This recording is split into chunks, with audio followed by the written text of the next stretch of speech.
Live from the Signal Media Studios, this is Out of Bounds with Joe Franklin and Wess Moore on 103.7 The Buzz.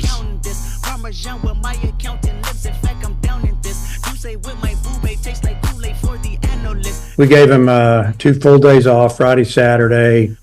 Sunday we basically had an optional lift and hit, which didn't take much, wearing shorts and T-shirts. So kind of a day off, and they all liked to lift, and they were short lifts. And then again today, kind of the same type workout going on right now.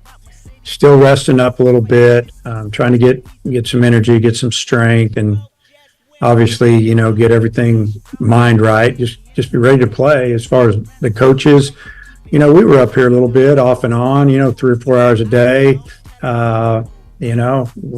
relaxing. I mean, all the coaches have kids. Bobby's got a brand new baby and a young daughter, and Coach Thompson has 3 daughters. So they, I told them to hang out with them and do whatever. And, Coach Hobbs, same way. 2 girls and a boy. They play sports, running back and forth, watching them. And, myself, I went up to the hospital, and babies are still in the NICU. My daughter's triplets. So hung out up there with my wife.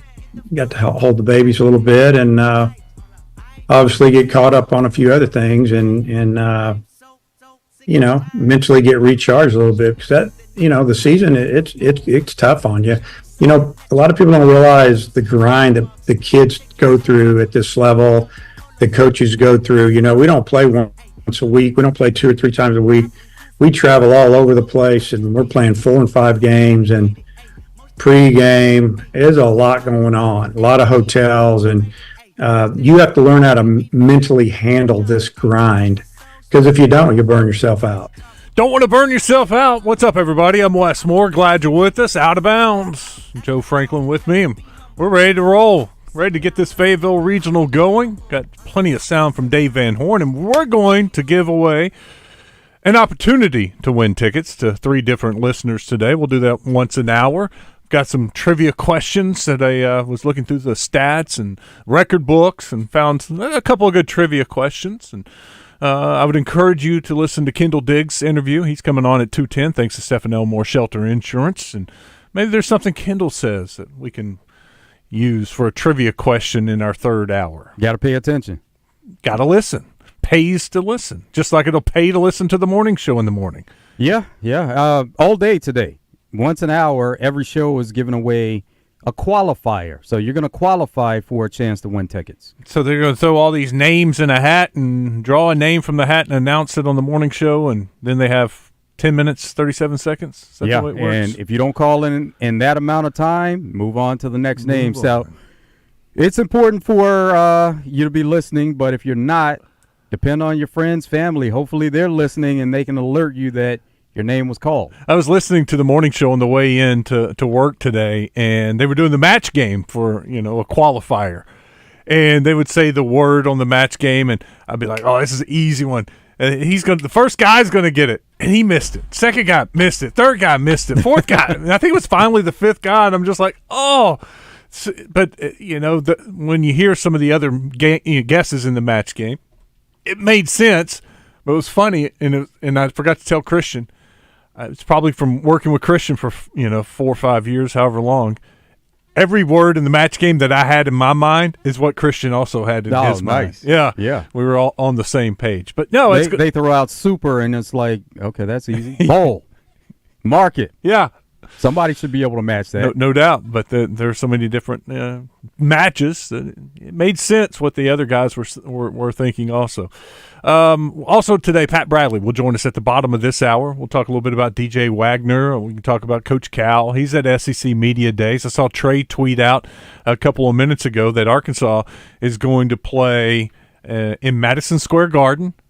They're also going to play in Dallas this year. And, of course, they're going to play in North Little Rock. But I think Trey asked him about getting used to wearing red, and Coach replied, that's when he replied, I've ordered some red jackets that I'm going to wear on these road games at Madison Square Garden, Dallas, and North Little Rock. He said Little Rock, but North Little Rock. And so that's kind of exciting to think that, Arkansas is going to be playing at Madison Square Garden, be back in Dallas. A lot of people in the Metroplex, a lot of Razorback alum in the Metroplex. So that'll be a fun game, or even to travel down for that game. I love going down to Dallas and hanging out. It's good nightlife, a lot of things to do. So get to go into what's the Mavericks Arena? American Airlines. American Airlines. Thank you. American Airlines Arena and watch a game there. Man, that place was looking awesome the other night when they were doing some of those post-game interviews. You can see all the suites, like 3 layers of suites all the way around the arena. It is a sweet-looking arena. This is only the beginning of it. Also, Arkansas, over the years, while Coach Cal is there, they're going to be accustomed to playing in some of these tournaments and playing in different environments. His tenure was always big on playing some of those opening games that were those opening season tournaments where there were like 4 teams that were always involved in it. So Arkansas will have some of those opportunities. I've always been jealous of these other SEC basketball schools. Since I've been here, I got here in 2003, and I'm watching these national games involving SEC teams in December. And I'm like, well, why can't Arkansas do that? Arkansas's got a name program. They won a championship in '94. In 2004, it was only 10 years ago. And I'm just like, they need to use that, and because it's such a great marketing tool for the university, for the program, when you're playing these big time games, on national TV in great arenas. I mean, it's a win-win situation. Yeah, you may take your lumps and lose a couple games, but that's what the preseason's for, is to make your team better, put them in some experiences that'll pay off in March. And so I'm excited about this opportunity that Calipari's going to bring to Arkansas and be able to get Arkansas into some of these prime matchups. Yeah, play big-time opponents at the beginning of the season, because everybody it usually gets better. And so if you're not to where you want to be, other teams are faced with those same hurdles. And especially with the way college sports has changed, where the teams don't look the same year in and year out. You're pretty much playing with a new team, different players every year. And that's kind of where Coach Calipari, his foundation is with younger players, but the foundation is the same as far as that roster turnover and being different. So that's something that he's used to. And now with adding in some older players, can make the roster even better. Yeah, I wonder. I had a great conversation this morning with Brian Edwards, from Vegas Insider. It comes on, talks about some spreads with us. He's like, man, is Calipari really, is he going to finish at 8? You think he's going to add some more? And I'm like, he keeps talking the game. He backed it up when he was in Little Rock a couple of weeks ago, doubled down on it, and gave his philosophy for why, maybe better off to only have 8 or 9 players. But I think he's going to add a couple, one more at least. I hope he gets up to 10. I'd like to see 10 scholarship players, because you throw in a couple crucial injuries and then foul trouble in a game. You had a couple guys. What if you only had you stuck with 8, and you had a couple bad injuries, and your roster's down to 6, and you get 2 guys into foul trouble? Well, that was something that happened in the NCAA tournament, where there was a team, they were down to one of their walk-ons that had to come in and play key minutes simply because of foul trouble. Yeah. So not even the injuries, it's just game to game, you're always going to be faced with different situations, and foul trouble is one of those that could get you deep into those numbers. Now, keep in mind also that this is something new and different that he's looking at right now. And so even though this is what he's about right now, this is the first year, that doesn't mean this is the way it's always going to be. It's a feeling out process. Yeah. This is something that's different for him. Different for Coach Cal being at another school in the last 15 years. Yeah, well, the good thing is he's willing to change and to experiment, because one of the knocks on him at Kentucky, people were mad there because of all the one and dones, and they were too young, and that was kind of an excuse that kept coming, and he wouldn't use the portal as effectively as some other people. And what does he do? It's one of the first things he gets to Arkansas. He uses the portal and gets older. Well, he had to. There were no players on the roster. You weren't going to sign 12 freshmen right out of high school. Well, they already had their spots, and they had already signed. Mm-hmm. It was that late in the game where you're talking about high school players. They were already signed and committed. They can get out, though. They could. Just like the Kentucky kids did. No, well, I thought it was a little different process simply because the Of a coaching change, Yeah, the coach left. So when you're going from high school to college and you sign that commitment, once you're signed, you're pretty much locked in. Now, you can get out, but you have to go through a lot of steps to be able to get out. Couldn't you just go into the portal? That would be convenient, but I don't think they give that luxury to incoming freshmen? Yeah. Now, that would be kind of over the top if that's the way it worked. Go into the portal before you even step foot on campus. All right, so we're going to talk some basketball with Trey Schapp, and we've got what's trending. We'll take a look at the game last night, the NBA, Mavericks, and there's some other big news that we need to pass along that's happened today in the world of sports. But let's talk some Razorback baseball. As always, phone lines open, 661-1037. 661-1037. You can text us there on the D3 Auto Sales text line. And, of course, you can hit the True Service Community Federal Credit Union live fan feedback. Dave Van Horn. I want to get to this. This is one of my favorite clips from when he spoke with the media on Monday. Today's Wednesday, right? Yeah, everything's thrown off. There was a big to-do from the announcers on the SEC network during the SEC tournament about Hagen Smith and his velocity being down. You know, and Coach even said before the game, he said, look, he was asked about the plans for Hagen Smith and number of pitches, number of innings. He's like, look, all I'm going to tell you, if you want to watch Hagen Smith pitch today, you better be tuned in early. And that was the first indication that Hagen Smith wasn't going to throw a lot of pitches. And the announcers, which I like, I think it was Kyle Peterson, and was it Carl Ravitch doing it? I can't remember who it was. But anyway, they do a great job at the SEC tournament. They know their baseball, but they kept making a big deal about Hagen Smith's velocity being down. And they wondered if something was wrong. And then they kept showing Hobbs talking to him in the dugout and basically telling him you're done. And then kept showing Hagen Smith in the dugout. And he looked mad. Yeah, he looked mad. A, he wanted to probably pitch a little bit more. And B, wasn't as effective as he wanted to. They wore us out with the velocity being down. Oh, my gosh, something must be wrong with Hagen Smith. Dave Van Horn addressed that. We gave him two. So they're wrong. They were watching the scoreboard, which was at least 4 miles an hour slow and sometimes 5. So we're seeing it on TV, or, if you're watching a game like recently and you're seeing 93, 94, they're seeing 98 or 90, 89, 90. So they're sitting there in their booth looking at that scoreboard. They were wrong. Hagen's velocity was still way up there, as was what you were watching on TV. You weren't watching that goofy scoreboard out there that was really messed up, easily 4 miles an hour slow. Because I said something about it in game one to one of the coaches, and Coach Hobbs said, yeah, that thing's 4 to 5 miles an hour slow. All the scouts are getting the correct time on their radar guns. And, that's kind of disappointing that these guys would say that to a national audience with not having the facts. There you go. Nothing's wrong with Hagen Smith. So the people that commented about that and listened to the broadcast, if they were watching the broadcast and they saw the numbers, they would have seen that the numbers on the screen didn't match up with what the announcers were saying, but there were still so many comments from people who listened to what they had to say. So it was one of those things where it wasn't anything to worry about from the start, but then you start to think about, could he be injured? Could something be going on? And speculation starts. And that's where the talk kind of took off, that people thought something could have been wrong there.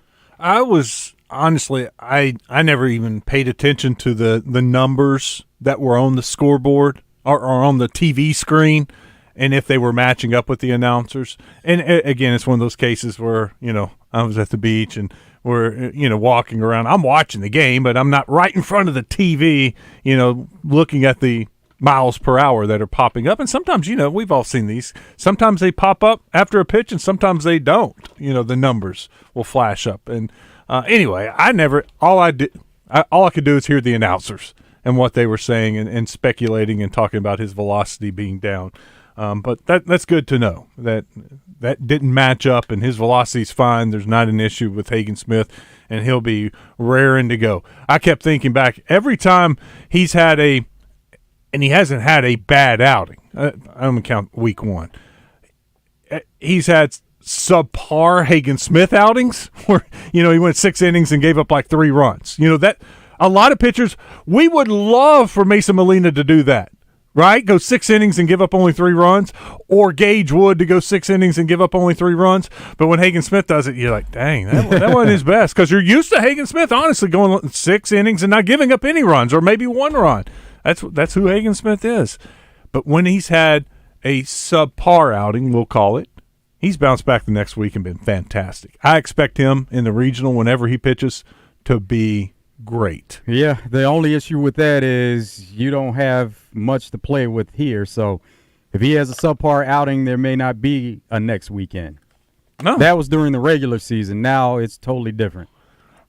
Over on the D3 Auto Sales text line from the 501, listening from Greers Ferry Lake. My question is, has it been announced, or what are your thoughts on pitching Hagen Smith game 1, or do we risk it and save him for the winner's bracket game 2? Woo pig suey. Risk it. That's the way to go. Yeah, I think we all agree to risk it. In fact, that was yesterday's Out of Bounds question of the day. We asked you, who would you like to see pitch game 1? Gage Wood, Hagen Smith, or Mason Molina? Gage Wood won our poll question yesterday. He had 49% of the vote. Mason Molina was next at 33%. Hagen Smith only got 18%. So that tells you a lot right there. You have the best pitcher in college baseball, and people are wanting to save, 4 out of every 5 people basically are saying save him for game 2. Well, they realize that that's probably the smart approach. And then Gage Wood, that was a late push, because for the longest, Mason Molina had the highest percentage. There were people that wanted to see Mason Molina pitch game 1. And so we'll find out soon who's going to be the game 1 starter. Tomorrow morning, 11, I think I got an email. Dave Van Horn and I think a couple of members of the Razorbacks will speak with the media before the regionals. All 4 teams will speak with the media tomorrow at select times, and we'll find out tomorrow morning when Dave Van Horn speaks, I'm sure, who will be the starting pitcher for game 1. I went back. You remember we had a listener that hit us on the D3 Auto Sales text line that Mason Molina did, in fact, pitch game 1 for Texas Tech last year in their regional. And so I went back and looked at the numbers, and he pitched against UConn, game 1 for Texas Tech. He went 6 innings, struck out 10, and gave up 2 earned runs. And they came in the 6th inning right before he got pulled. But Mason Molina was fantastic against UConn, who's back in the NCAA tournament, by the way, this year. So knowing that I'm sticking. That's who I would pitch, and that's who I think Van Horn's going to pitch. He is big on experience. I don't know how many times we've talked about him. I went with this guy because he's an older guy, whether he's in the field playing or a pitcher. I think he will, for game 1, go with Mason Molina. Now, no matter who starts that first game, outside of Hagen Smith, he won't hesitate to go to the bullpen either. If it starts out a little bit rough, then if you see that this pitcher just doesn't have it and you feel like it could get away, he's not going to let it get away. Van Horn also made the case that it honestly, it matters who starts, but you have to win 3 games, at least 3 games. Perfect scenario, you go 3-0 or 3-1. But if you lose one of the first 2, then all of a sudden you got to win more games. And he said, even if that's all we have to do is win 3 games, it's going to take the whole staff. It takes everybody. And so maybe we get a little too worked up and worried about who's going to start, whereas he already in his mind, all right, I'll start the guy, but if he doesn't have it, I'm going to the bullpen. And it's going to be one of those guys that's going to be key to the victory. Maybe it's Will McIntyre, comes in the 3rd inning and pitches 4 innings, and all of a sudden you look up and it's the 7th inning, you got the lead, a good lead, and game's over. So it may not necessarily just be all about Mason Molina, but you hope, best case scenario, that game 1 starter gets you off to a good start and saves the bullpen. Because then you got Hagen Smith the next day, and you feel good about that. And then hopefully the bullpen's really fresh for Sunday and, if a necessary, game on Monday. Well, that's what the bullpen is for, though. They're there to do a certain job. and they're to come in relief in case they're needed. And so they have a purpose. If it's needed for game one, they'll do their job. Over on the D3 Auto Sales text line, JK in Fairfield Base says Bubba brought up the scoreboard speed with Phil and that it was not correct on the radio broadcast. So those guys knew. And they were on top of it. They were on top of it. And here's what the disappointing thing with the announcers on the SEC network. Like Bubba will text a scout during a game. I've heard him say that. And he's talked about it before on the radio, that he'll text one of the scouts that he knows and say, "Hey, what's he throwing? What's the speed on this?" And so he'll do what you're supposed to do as an announcer, try to gather the facts, not just rely on one scoreboard at the stadium that may be off. We'll hear more from Dave Van Horn throughout the show. Be ready to win some or be ready to qualify for the opportunity to win some tickets. We'll do that later this hour. But next up, Pat Bradley will join us, talk a little hoops with him. Celtics are in the finals. He's got to be excited about that. I think Celtics fans, they're optimistic because they are in the finals, but at the same time, they're feeling, not that they're feeling the pressure, but they know that it's time for the Celtics to get over the hump. It's not good enough for them to just get to the finals. It's time for them to win. PB's up next. Stick around. It's Out of Bounds.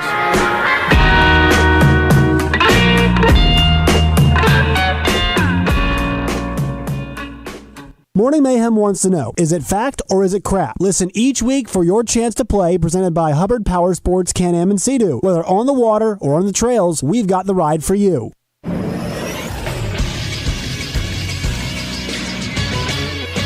This is SportsCenter. In Major League Baseball, it has been announced that Negro League stats will now be incorporated into the MLB record books. With that, legendary slugger Josh Gibson is now the all-time leader in batting average with a .372 average, besting Ty Cobb's .367 average. Gibson is also now the all-time leader for slugging percentage and OPS, passing Babe Ruth for both of those records. Gibson now holds the record for highest slugging percentage in a season with .974 and highest OPS in a season with 1,474. The previous record holder of both of those records was Barry Bonds, who now sits in 5th in the single-season slugging percentage and 3rd in single-season OPS behind Gibson twice. Gibson had an illustrious career in the Negro Leagues before passing away at the age of 35 due to a stroke. All in all, more than 2,300 players will be added into the database before June 20th. I'm Christian Weaver with the Buzz Radio Network.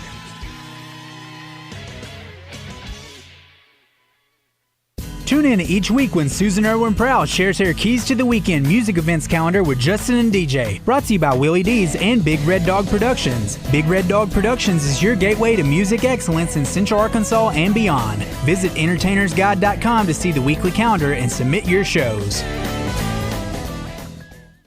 Hey Buzz listeners, have you heard the news? Natural State Wholesale has just expanded and doubled in size, making it the ultimate warehouse wonderland. You will walk through the warehouse and be amazed by the unbeatable prices around every turn. At the warehouse, you will find wholesale pricing on everything. Come on down and meet the flooring king Don Grisham and see for yourself what everyone is talking about. Visit the warehouse today, 2011 North 2nd Street in Cabot off exit 21, or visit them online at naturalstatewholesale.com. Connor has cash. Once again, Connor has cash at the Pickles Gap Weapon Shack in Conway. Connor will buy your used weapon, or he will buy your entire collection. Once again, Connor has cash and he wants to buy your used weapons at the Pickles Gap Weapon Shack, Highway 65 North in Conway.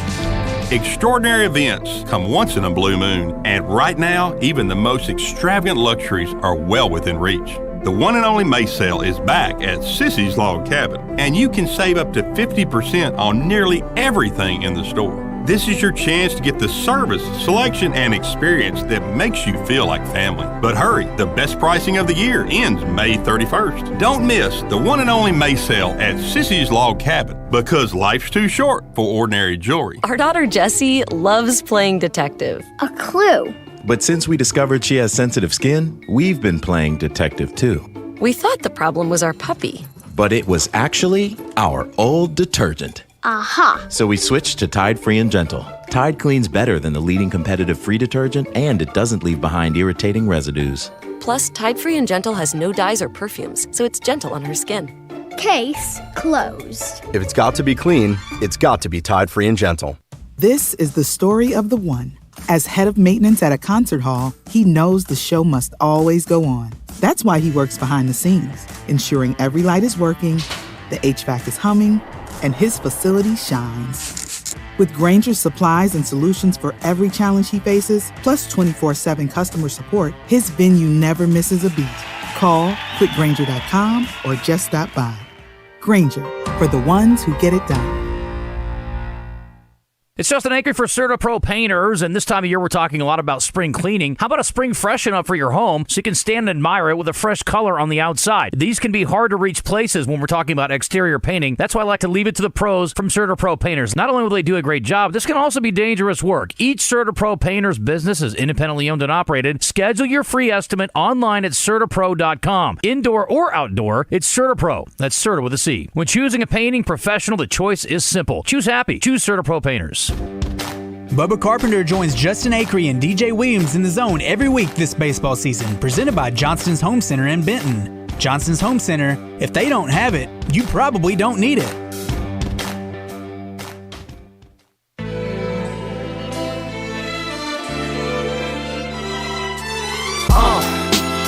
What up, y'all? Yeah, soundtrack, what's poppin', baby? Woo!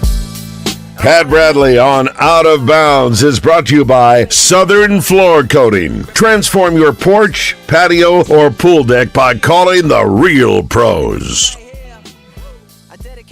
Let's bring him in. Pat Bradley joins us now, and we got some news to talk about, PB.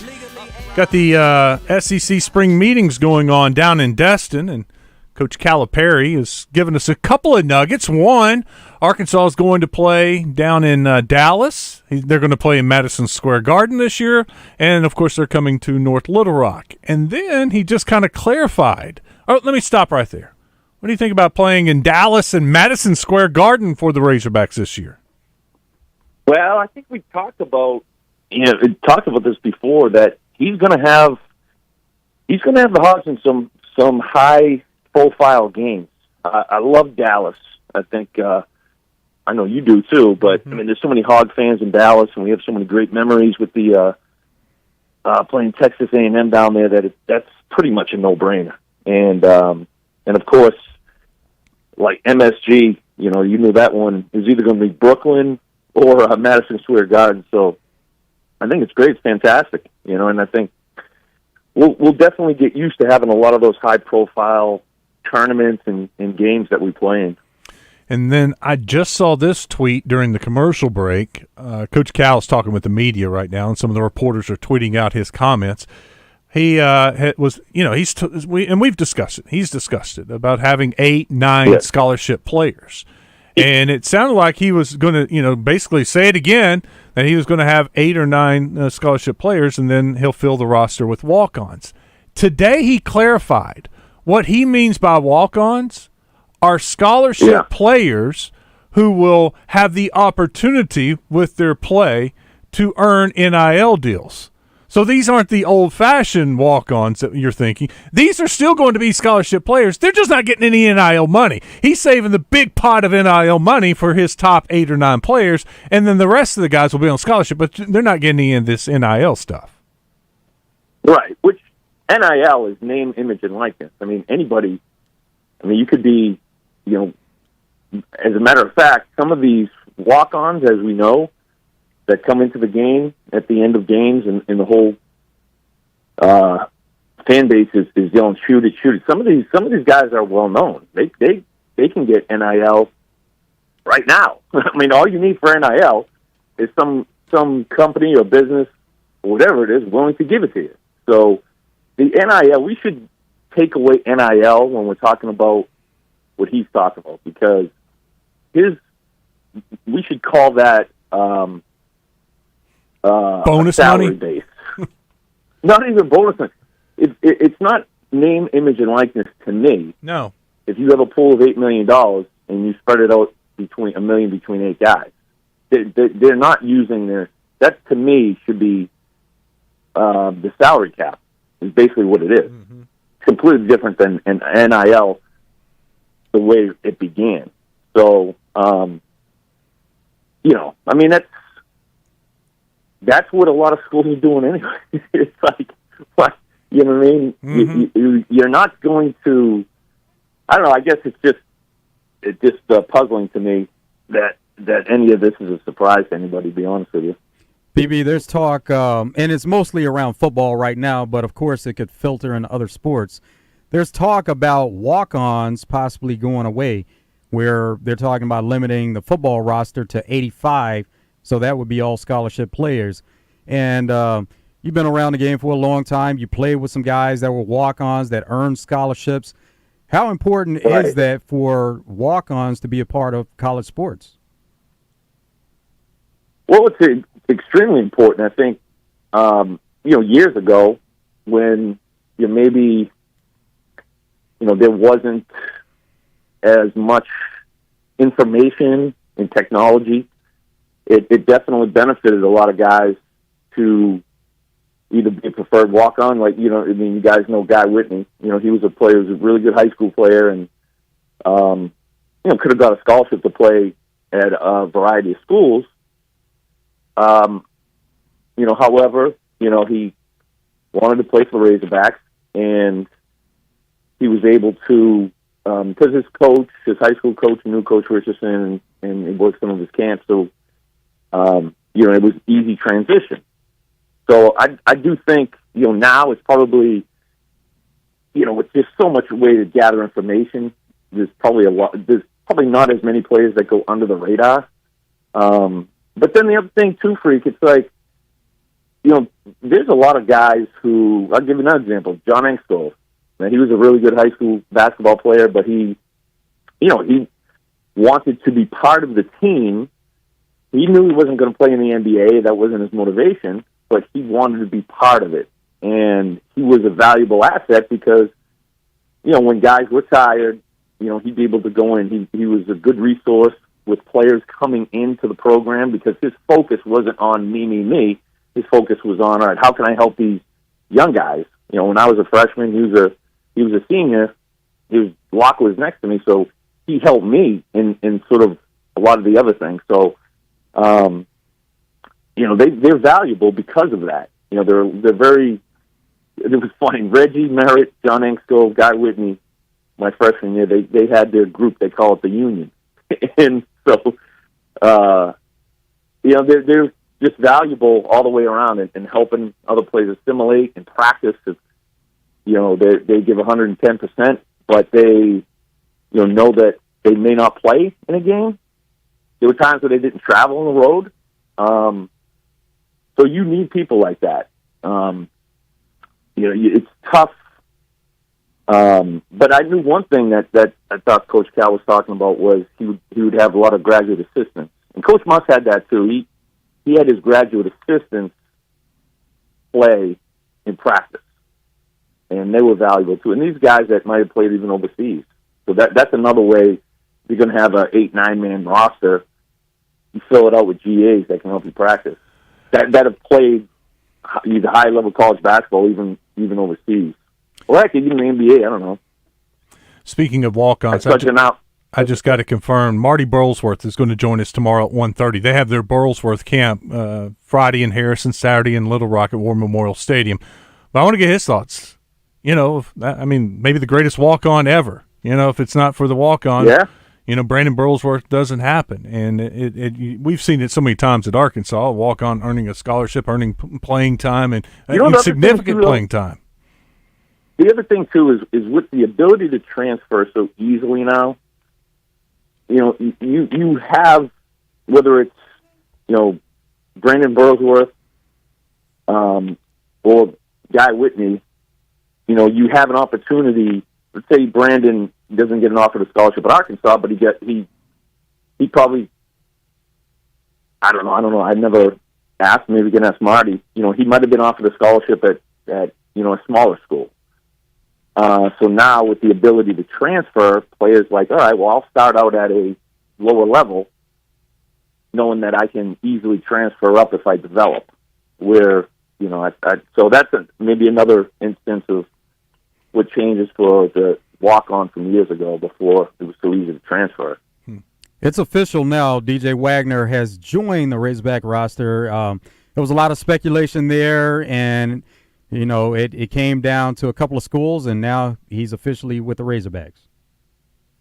Yeah, it's funny. You wonder what takes so long, but I think that was probably one that we figured would happen just because of the relationship that Cal has with the family, and that's huge. I mean, because you look at the roster now, and you've got not just freshmen. Obviously, he's got some of the couple of 5-stars, but you've got Adu and Wagner, who obviously has a year of college basketball under his belt. So getting those guys extremely valuable. Probably look to see if he can add. Maybe we always talk about another shooter. You can never have too many of them. Or maybe one of the guys on the roster will develop into a consistent knockdown shooter. We'll just have to see. Yeah, but I'm assuming, what's the roster up to now officially? 8. Yeah, I'm assuming he's going to add 1 or 2 more. I was thinking you can still take some of the best players in Arkansas. They want to be Razorbacks. Yeah. They'll be happy to just get a scholarship to go to Arkansas. And heck, there are enough of these small town businesses that kid's from that'll give them a small NIL deal too. So it's still a win-win situation. You go out and fill out the back end of your roster with guys who are happy to be Razorbacks, and maybe because he was where you get guys at the end of the bench not happy with their playing time and they're creating issues and bad chemistry. If you fill in the back end of your roster with guys who would love and bleed, do anything to be a Razorback, they're happy to be there. I think that's the perfect scenario. Yeah, and that's another one. That's exactly right. That's another situation. Where, like I said, we had guys on our team just like that. Lance Kaling was another guy that was, he knew what his, and all those guys knew exactly if we get in, we're going to compete. We'd love to play. And so that's another situation. In the NIL, if you're in that position, you're probably not going to get NIL anywhere else anyway. Yeah. Or the salary, let's say. Because like you said, you can still carve a niche for yourself. Or here's the other thing. The thing that just was the worst of it all was you couldn't work. You couldn't earn money. I couldn't, you're in Fayetteville playing for the Razorbacks. Say you're a walk-on or a non-salary guy, even earning a scholarship. You can go work for Tyson Chicken. They wouldn't allow us to do stuff like that. Yeah. No, I'm serious, but they wouldn't allow us to do that because the argument the NCAA had was, you're getting that job because you're an athlete. So they frowned upon. We could get some summer jobs, but if you're a walk-on, a non-salary scholarship guy, you can hold a shooting camp.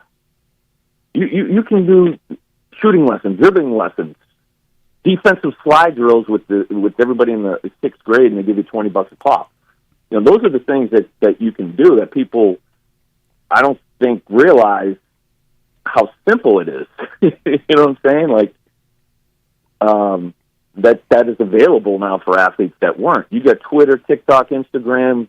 What if you're a you're a non-salary scholarship guy? Well, you can have a YouTube channel where you document all these guys that are making $1 million, and you can earn revenue that way. Well, heck, here at the radio station, Pat, we all had the local guys on all of our shows. Whether it was Joseph Pinion, there you go, Devo Davis. We had Darian Ford one year when he was here. So, that's an opportunity. Well, we always talk about it. This is the thing that really gets me. It's like people forget, there's value in being a Razorback. Just being a Razorback, there's value in it. And you just mentioned it. Didn't matter how much those guys scored or how much they played. They wore a jersey. And there's value in that. And there was, back in the day, there was value in it. Whether it's financially or other ways. So, yeah, it shouldn't be difficult to convince somebody to wear a Razorback jersey. That was before we had salaries in athletics, college athletics, the recruiting pitch was, You come here, you'll be taken care of the rest of your life. So that hasn't changed. What's changed is now there's obviously they've got to divvy up salaries. So, yeah, to your point, absolutely, there's value in just being part of it for you. With spring meetings going on, it's a reminder that football season is right around the corner. And so there's a lot of focus on Texas OU coming into the conference. But also, there's talk about other sports. So from a basketball standpoint, because there's always a focus on Texas OU football, what do those two schools add to this conference from a basketball standpoint? I think a lot. Porter Moser, obviously, we know him from his days at Little Rock, and he had the great run with Loyola Chicago. Oklahoma has some really good talent, too, that have come out of their state. And we've had some, we haven't had a lot of games against Oklahoma, but we've had some pretty good ones. I think, I consider them a rivalry, certainly, for football, but, in a way, basketball, too. In Texas, I mean, it's over the last, decade or more, the talent, in Texas, Houston, Dallas, has been as good as anywhere in the country. So Texas is always they always have talent. They've always had football, baseball. Now they got basketball talent. So I think it's just going to raise the level. So again, I mean, the ability to go and play in Austin, get even more exposure. Not that we need it, but it's always good for sure to be able to do that because there's a lot of talent down there. PB, got to run. Thanks, man. Thanks to Southern Floor Coating for having you on. We'll talk to you next week about the NBA Finals getting ready to start up. Oh, yes, sir. All right, boys. See you, Pat. See you, PB. PB, Southern Floor Coating. When we come back, let's get a qualifier. Let's do that next. You want to qualify to win the regional tickets? Call right now. Line them up. I got some trivia questions for you. We'll get a qualifier next. It's Out of Bounds.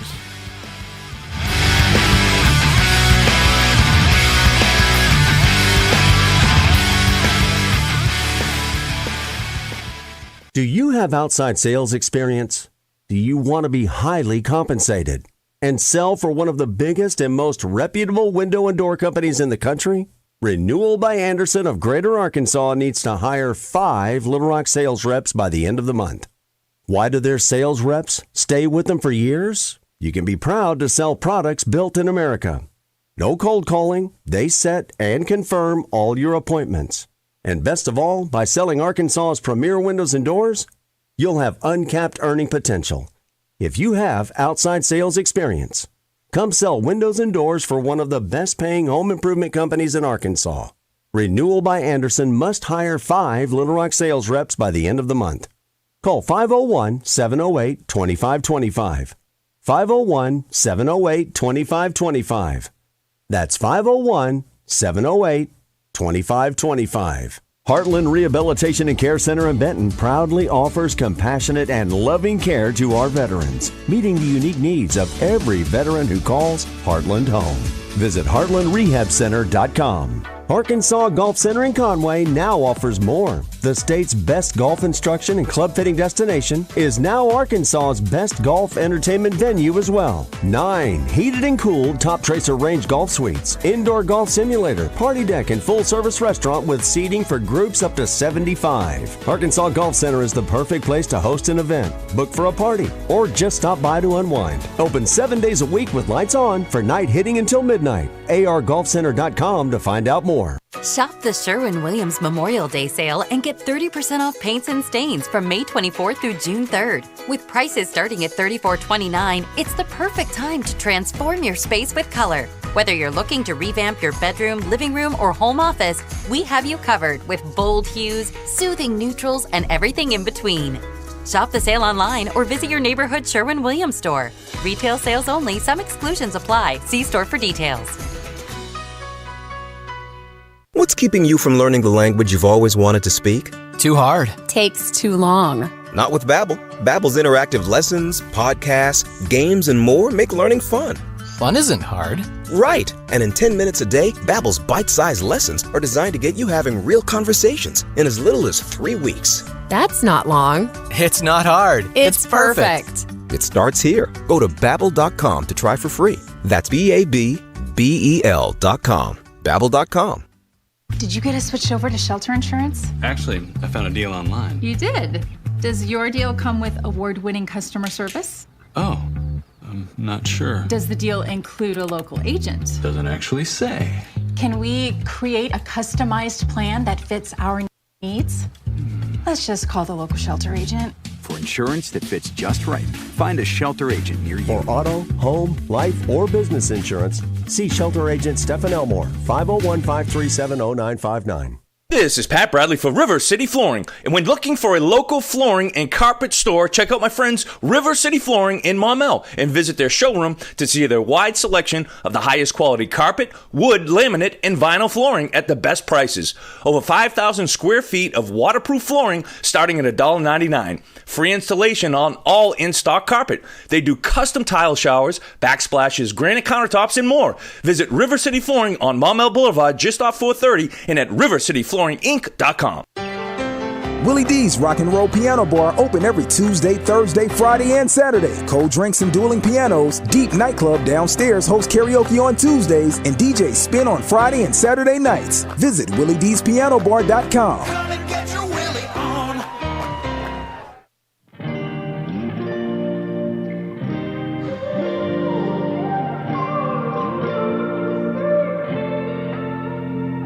It's beautiful, it's bittersweet, you're like a broken home to me. Coverage of the NCAA Regionals is brought to you by Sissy's Log Cabin, Oaklawn Hot Springs, and Edwards Food Giant.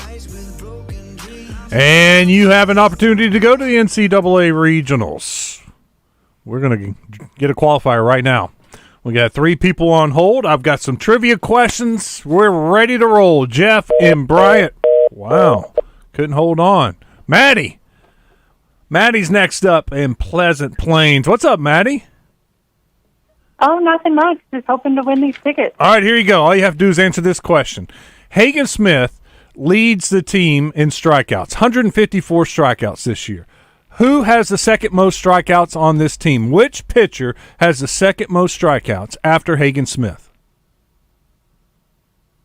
Mason Molina? Oh, my gosh. How about that, Maddie? Bam! Right out of the gate. I got chills right now. I am excited for you, Maddie. Oh. All right, give me a little insight. How'd you know that? My husband is a huge Razorback fan. I am too, but he takes it to a little bit of an extreme. Oh, no such thing. No such thing as going to the extreme as a fan. Yeah. Did he tell you that? Or you just knew it because you have to watch so much because of him? Oh, I have to watch every single game because of him. That is awesome. See, I had a feeling. It paid off. All that watching you did paid off, and now you're a qualifier. It does. Okay, you get it, right? You understand that the competition, how it's going to work in the morning. They're going the morning show. You got to listen to the morning show, and if they draw your name, you've got 10 minutes and 37 seconds to call in, and then you are the winner. Yes. All right, Maddie. I hope they draw your name. That is so cool. Me too. All right, hold on. Joe's going to get your information so that. I don't know. I guess he's got to get some information from you. All right, Casey, sorry. We'll do that again in the second hour. I've got more trivia questions. I mean, I really wasn't expecting. I didn't think that was real hard. To me, it's either Mason Molina, Brady Tigert. Maybe you could have guessed Will McIntyre. I don't have the numbers in front of me, but they've pitched the most innings, so it makes sense. Gabe Gackel's got to be up there, but that's awesome. Mason Molina has 77 strikeouts. Hagen Smith has 154, so he has twice as many. All right, we'll save that, and now I can we'll have to do something else because I figured that was going to take the entire segment. And Maddie just ruined the entire segment. No, that was awesome. That was so cool. JK in Fairfield Bay says she was crying, made me feel bad, and I don't play golf. Oh, talk about Lexi. I thought you were talking about Maddie. She got me excited. She was so happy to win. No, he was talking about Lexi Thompson. Announced her retirement from the LPGA Tour, 29 years old. And she was talking about the stress. And then after, Grayson's suicide, she was very emotional at the press conference. And he was saying it made him feel bad because she was so upset about the mental stress of being a tour player. From the 501, happy for Maddie and her family. I feel like that's a good sign for the Hogs. I sure hope it's a good sign. Man, I hope she, selfishly, I want one of our 3 qualifiers to win the tickets tomorrow. But now I'm kind of pulling for Maddie after she just dominated the first question. We talked about Ethan Bates, and yesterday we had the coach for Louisiana Tech, Lane Burrows, on the show, and we asked him about Ethan Bates, Hot Springs Lakeside native, started his career with the Razorbacks. Coach Van Horn also talked about Ethan Bates. Yeah, Ethan, what a great kid. I mean, he's not a kid anymore. He's a full-grown man, and came in here and, struggled a little bit, but we could see it in him. He really wanted to play, and he ended up going to Navarro Junior College after his 3rd semester here, and did well there, and started pitching him a little bit. We had talked to him about pitching. That wasn't his first love, honestly, and that's the way it is with a lot of kids. I mean, we tried to get Blake Parker to pitch too, and he didn't want to. He ended up being a big league all-star as a pitcher. So, it's just, we knew Ethan had a great arm and had power from the left side as a hitter. And when he got to Tech, it's all come out, as an older player and confident. He's been lights out, maybe definitely one of the best two-way players in the country. Yeah, very good hitter, and also their relief pitcher, their saves leader. He closes out the games for Louisiana Tech. Some great news for Razorback fans. I thought it was pretty much well known, but maybe there's always in the back of your mind, you're thinking John L. Davis could keep his name in the NBA draft, but he made it official just a few minutes ago. This from a Wojbomb, Adrian Wojnarowski. Guard John L. Davis is withdrawing from the NBA draft to play his college basketball season at Arkansas. He averaged 18 points on 41% three-point shooting at Florida Atlantic, so no need to worry about John L. Davis anymore. He's coming to Arkansas. That was part of the big NIL deal for him, right? He can make as much at Arkansas than he could possibly in the NBA if he's a second-round pick or a two-way player. Get paid while you can. John L. Davis is sticking around, or he's coming to Arkansas. All right, coming up in the next hour, we got the Razor Hog update, and then Kendall Diggs, thanks to Stephen Elmore Shelter Insurance. Kendall will join us in about 12 minutes. We'll get a preview from him. Stick around. It's Out of Bounds. Get in the conversation with the True Service Credit Union live fan feedback at 1037thebuzz.com. In too deep, lower your rate when you move your loan to True Service. TrueService.net. This is the normally happy-go-lucky Craig O'Neill, and I feel terrible right now because there's something I haven't told you, and we're well into May, and you need to know. Genesis of Conway, where I have discovered the most incredible car I've ever driven, the GV70. Genesis of Conway is offering 2.9% financing during the month of May. That Genesis that you thought was out of your price range.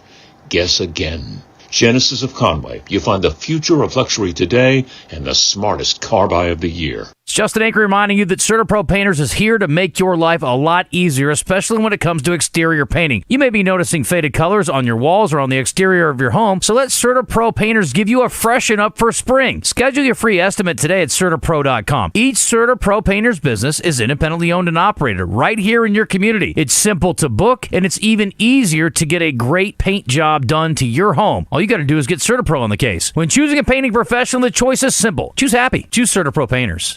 It's where the big boys come to play. This is madness! This is Sparta! 1037 The Buzz, KABZ Little Rock. Buzz News with KARK's Claire Kreitz. The clock is ticking in a legal waiting game nearly a year after a disabled man died after being hit by a car in North Little Rock. 71-year-old Mark Lorge was in a crosswalk when he was hit last May, but because of the statute of limitations, prosecutors only have 1 day left to file charges. The Lorge family wants those charges to be filed, but the driver says he did not see Mark in the road. The family is also asking lawmakers to help amend state laws. The goal is to add cameras to crosswalks and for electronic data recorders in cars to be checked when they're involved in incidents like this. The Pulaski County Special School District is making sure its students have food for the summer. Families will be able to get a 5-day meal box each week. They'll be handed out Thursdays from 7 a.m. to 11 a.m. starting next week. You can pick them up at Mills High School or Cato Elementary. This is Claire Kreitz for the Buzz Radio Network. Want the latest information on bass tournaments and the best fishing spots in the state? Then listen to Fishing Arkansas Sunday mornings with Big Sarge and his crew. Fishing Arkansas is presented by Shelter Insurance Agent Jamie Marsh, Stanley Hardware, Fletcher Auto Group, Axles Plus, and Cooper's Nursery in Cabot. Fishing Arkansas Sunday mornings on 103.7 The Buzz. Weather from the Fletcher Weather Center with KARK's Pat Walker. It'll be warm today. Little Rock will top out at 83 degrees with our sky becoming mostly cloudy. Late this afternoon, there's a slight chance of a shower, maybe a thunderstorm. That's a 20% chance of rain. Tonight, a low of 65 degrees, mostly cloudy, still about a 20% chance of rain overnight, a higher rain chance tomorrow. For the Buzz Radio Network, I'm meteorologist Pat Walker. Riverfront Steakhouse Special, dinner for two for $60. 10-ounce filet, fried shrimp, 2 sides, and our famous salad bar, only $60. Good Thursday, Friday, and Saturday night. This is Pat Bradley for Alcoa Community Federal Credit Union in their summertime auto loan special with rates as low as 1.99%. Take the summer off with no payments for 90 days and up to 84 months financing. Offer valid on 23 and 24 models or refinance your current auto loan. Apply securely online at alcoacommunityfcu.org. At the heart of historic downtown Russellville, the Old Bank offers an upscale dining experience. With the freshest ingredients and creative touches, their menu has an item for everyone. From their signature lump crab cake to a classic blue cheese poutine, BLT wedge salad to hand-cut prime steaks. They aim to cater everyone. And that's not all. Upstairs at the Old Bank, you can enjoy live entertainment Tuesday, Thursday, and Saturday with trivia, comedy shows, karaoke, live music, and more. Old Bank in downtown Russellville. At Southern Floor Coating, coatings are all they do, and they won't be beat on price. Factory-trained installers using the purest form of polyurea with UV stability for all your outside projects. When you call, you'll talk with a professional interested in your project, not a voicemail. Don't trust a fly-by-night company that may not be in business next year. Transform your patio, porch, or pool deck and call the real pros at Southern Floor Coating. 501-402-4912 or take a look at southernfloorcoating.com. The king of Arkansas sports talk, Randy Rainwater for Bet Saracen. There's big news in the mobile sports betting business. Bet Saracen was just named the 15th largest sports book in America. That's because Arkansans like to do business with a winner. Find all your winners on Bet Saracen. Download it today and look for my RR prop bet specials. I pick them, you win them. Bet Saracen is Arkansas's favorite sports wagering app. Gambling problem? Call 800-522-4700. Extraordinary events come once in a blue moon, and right now, even the most extravagant luxuries are well within reach. The one and only May sale is back at Sissy's Log Cabin, and you can save up to 50% on nearly everything in the store. This is your chance to get the service, selection, and experience that makes you feel like family. But hurry, the best pricing of the year ends May 31st. Don't miss the one and only May sale at Sissy's Log Cabin, because life's too short for ordinary jewelry. An ESPN Radio Extra Point with Joe Fortenbaugh. Boston, there are ways in which we can nitpick, but a lot of them should fall on deaf ears. They are 12-2 in the postseason, and they are now getting a 10-day break before the start of the NBA Finals. And yet, we find ways to criticize 12-2. They've looked impressive handling their business. I think what most people should do is focus on the angle you're taking here, in that if we were going to bang on them for how they played in Game 2 against Miami and how they laid an egg in Game 2 of their second-round series against Cleveland, they didn't do any of that here. It might not have been 20-point blowouts left and right, but wins are wins. These are professional opponents. You were without Kristaps Porzingis. That part's always swept under the rug. We'll focus on Halliburton being out, but we won't necessarily focus on Porzingis. I don't know if it's enough for me to say I think that they've exercised any demons heading into the finals, because I don't know if they've truly been tested by an elite first-class opponent, but they have, at every turn so far, handled every obstacle put in front of them with first-class professionalism. eBay Motors is here for the ride. Go ahead, feel your engine. Admire that perfectly installed exhaust. Your vehicle's moving along this freeway like it was made from fresh installs and a whole lot of love. With eBay Motors, you get over 122 million parts to keep it running. And with eBay Guaranteed Fit, they'll be the perfect fit every time. Plus, at these prices, well, we're burning rubber, not cash. Keep your ride or die alive at ebaymotors.com. Eligible items only. Exclusions apply.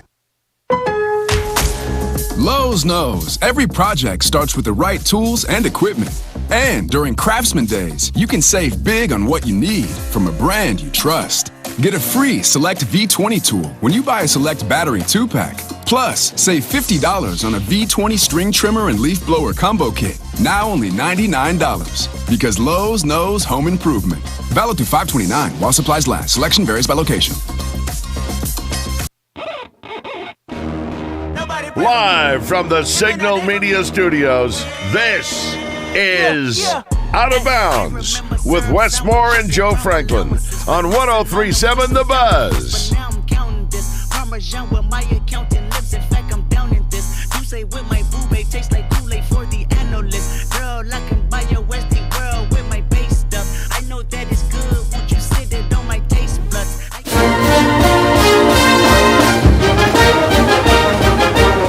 It's time for your Razor Hog update on Out of Bounds. Brought to you by Floyd's Seafood, Keel Avenue in Sherwood. It's crawfish season. Floyd's Seafood has live and cooked crawfish. Order yours today.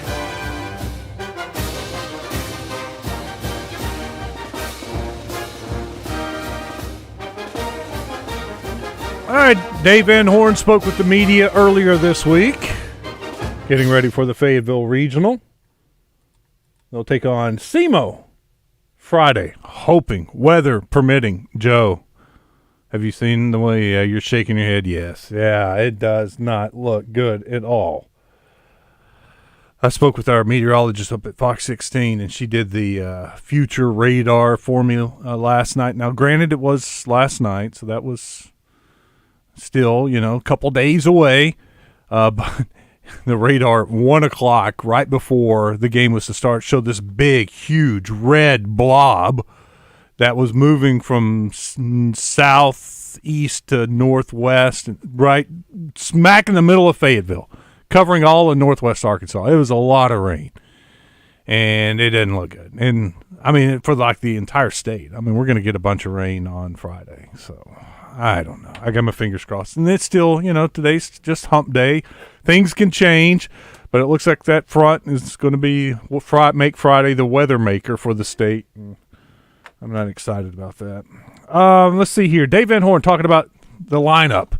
He has used, Tom Murphy asked the question, I think Tom said 57 different starting lineups, batting orders this year, and just how difficult it's been to use a different lineup all the time. It's been a little different this year. There's some of it has to do with injuries or guys not having the year that they thought they would because of injuries, and we're still playing them, and they're trying to fight through it. And really, it's all about getting to this point. It's finding a way to get to a regional, and hopefully we're fairly healthy now, maybe as healthy as we've been all year, honestly, at least on the offensive end. And right now I've got a lineup or two that, one that we'll go with against left-hander and one we'll go with against a right-hander. And if we played in 2 hours, I would be able to write you one up right now. And, hopefully they'll go good and we'll be able to stick with it. In other Razorbacks news, Maria Jose Marin has been named to the Women's Golf Coaches Association All-Freshman team. Just an outstanding freshman golfer for the University of Arkansas, only a freshman. And today she was honored as being one of the best freshmen in the country.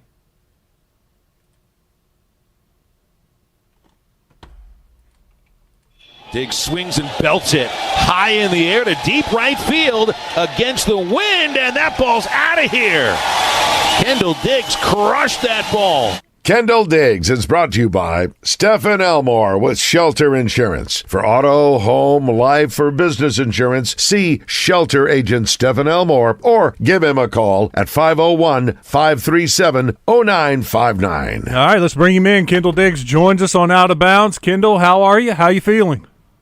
I'm good, man. How are you doing? Man, I'm fantastic. Can't wait for Friday to get here, but knocking on wood. Have you seen the forecast? Have y'all been talking about the forecast for Friday? What's it looking like? A little bit, yeah. I think it's a little bit spotty, but I think that's part of the reason we ended up doing the early game, so we can for sure get it in and not be at the yard. super late and all that kind of stuff. But I think we'll be all right. Yeah, we're looking forward to you guys getting it in, Kendall. Yes, sir. Looking forward to getting this regional started. What have the past couple of weeks been like for you?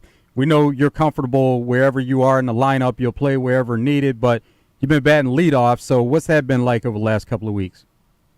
Yeah, no, like long road trip on the road.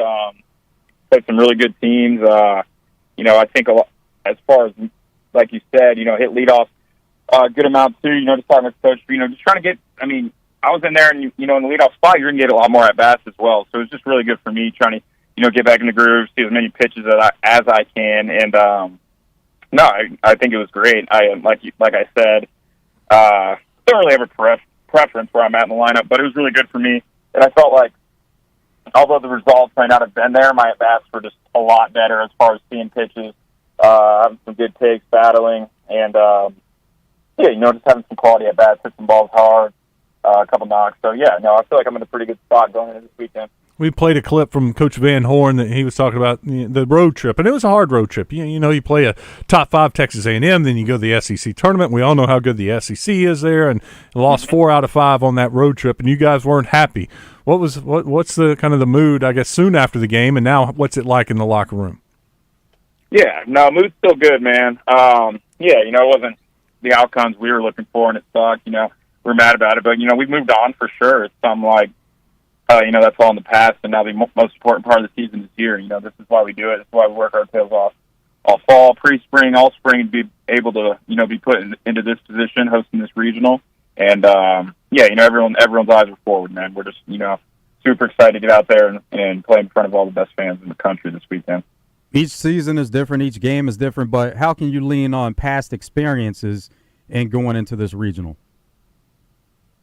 Yeah, like you said, it's usually a little bit different year in, year out, especially with the draw you get, depending on all that kind of stuff. But I think we have a super good core as far as, guys that have been in this spot before, and teammates like that. But I think the guys, that are new to it as well are, they also understand, the magnitude of it. And this is why we do what we do. We're about to get in and, play the game we love on some of the biggest stages as we can in college baseball. And it's just, I think everyone's got their head on straight, and we all have a common goal, and that's to win. So I think it's going to go really well.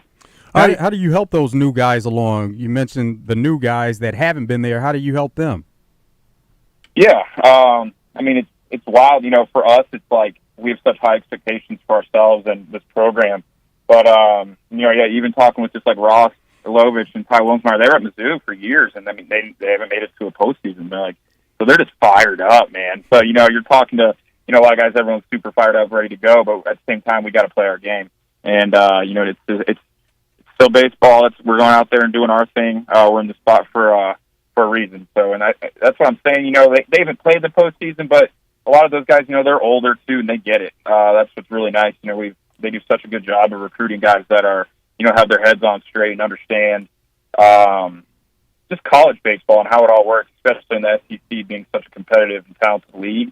We don't really have to do much. It's, a lot of us that have been here, we try to lead by example, show how we get things done here. But, the credit to all, the guys, whether they're freshmen or they're transfers, it's like they didn't skip a beat. They're right there with us. And, that's just the culture that has been built here, by Coach Van Horn, everyone in the program really. But, I think at the end of the day, it's because we know what it takes to win, and everyone has that one common goal, and that's just to win. So, we are talking with Kendall Diggs, thanks to Stephen Elmore, Shelter Insurance. Kendall, you got Southeast Missouri State, you got Louisiana Tech, and Kansas State. I got to think you're familiar with some of the guys at Kansas State, being from Kansas. You got some connections on some of these teams? Yeah, man, I do. So, and Simo, actually. So, Simo, one of their catchers, he plays a good amount. His name's Shea McGann. I grew up playing with him for a couple of years. He started at Mizzou, went to Johnson County Community College, and then ended up at Simo. So, it'd be pretty cool to be playing him again. And then, K-State, let's see. So their shortstop the past couple of years, he actually got drafted this past year, so he's not there anymore. He's with the Blue Jays. But Nick Goodwin, that was my high school shortstop. That's my buddy. I've been playing with him since I was about 10 years old. I think they got a freshman out there. English is his last name. His older brother I used to play all the time. He's a really good player. My old roommate that actually went here, his name was Jude Puss. He came here, played ball here for a little bit. He transferred to Florida State, but his little brother's at K-State. I don't know. I think he ended up redshirting his freshman year, so he's there. We got Chuck Ingram from K-State, who was also he was a transfer from Wichita State. So I played with Chuck when I was like 10 to 14, 15 years old, something like that. But he grew up playing with me, Stone Hewlett, who's on the team now, and then he was on the same team I was on with Robert Moore growing up, Fabian Josenberger, all those guys. So it's super cool, man, that it all works out. We can all get back on the same field, and except this time we're not on the same side, but it's still cool to see him doing his thing. And he's a power guy. I think he's corner outfield, but it'll be super cool to see some familiar faces and just compete. What have you been able to learn about these teams going into the regional, starting with the first opponent, SEMO? Yeah, super talented. Every team in this regional, obviously, to make a regional is extremely hard. There's teams that Bennett that were very, very good teams. But we even had a deep dive into as far as scouting reports and that type of thing. I know SEMO, they'll bunt, they'll move runners, and they'll also hit it over your head. They got guys in the lineup that can do both. They have guys that do a really good job of moving it over, and then they have guys that can bang it a little bit to the wall, over the wall. So not taking anything lightly, of course, but I've heard that. I know K-State. I know a couple guys on that team that can really swing it as well. I know they got a really good arm, and I think his name's Tyson Neighbors, who's really blown up this past couple of years. I believe he's a bullpen arm, pretty electric arm there. But and then as far as La Tech, I mean, they're historically an unbelievable program. Ethan Bates, who was here my freshman year, super good dude, but he's just tearing it up. I think he leads the country in saves, hit 370 or something like that. Just unbelievable. But he was their conference player of the year, man. So, there's talent all over this regional, not taking anything lightly. Just 4 really good teams going out there and competing.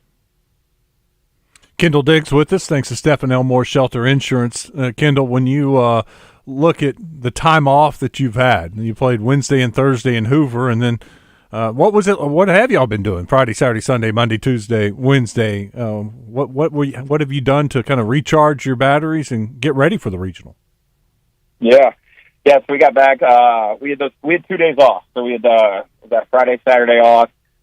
Sunday and Monday, fairly short, just batting practice, really. That's all it really was. Batting practice and lifting.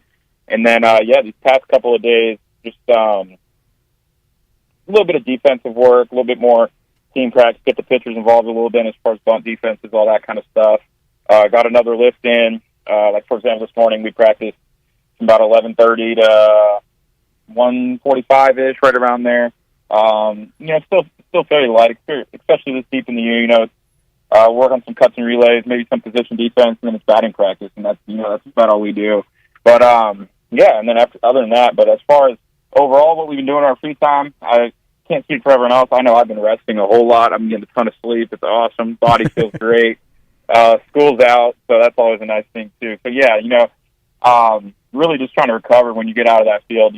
Get some good food in you, lots of water, hang out, man. Don't do anything stupid. Don't get yourself hurt. Get enough sleep. Make sure you're just really prepared for this weekend. So that's a good thing. I don't think me, the coach, no one's worried about that with anyone on the team. Everyone, like I said, has one common goal, and they know what it takes to do it. So everyone's preparing really well. Outside of team activities that are scheduled, how much time you guys spend at that facility and working on things on your own?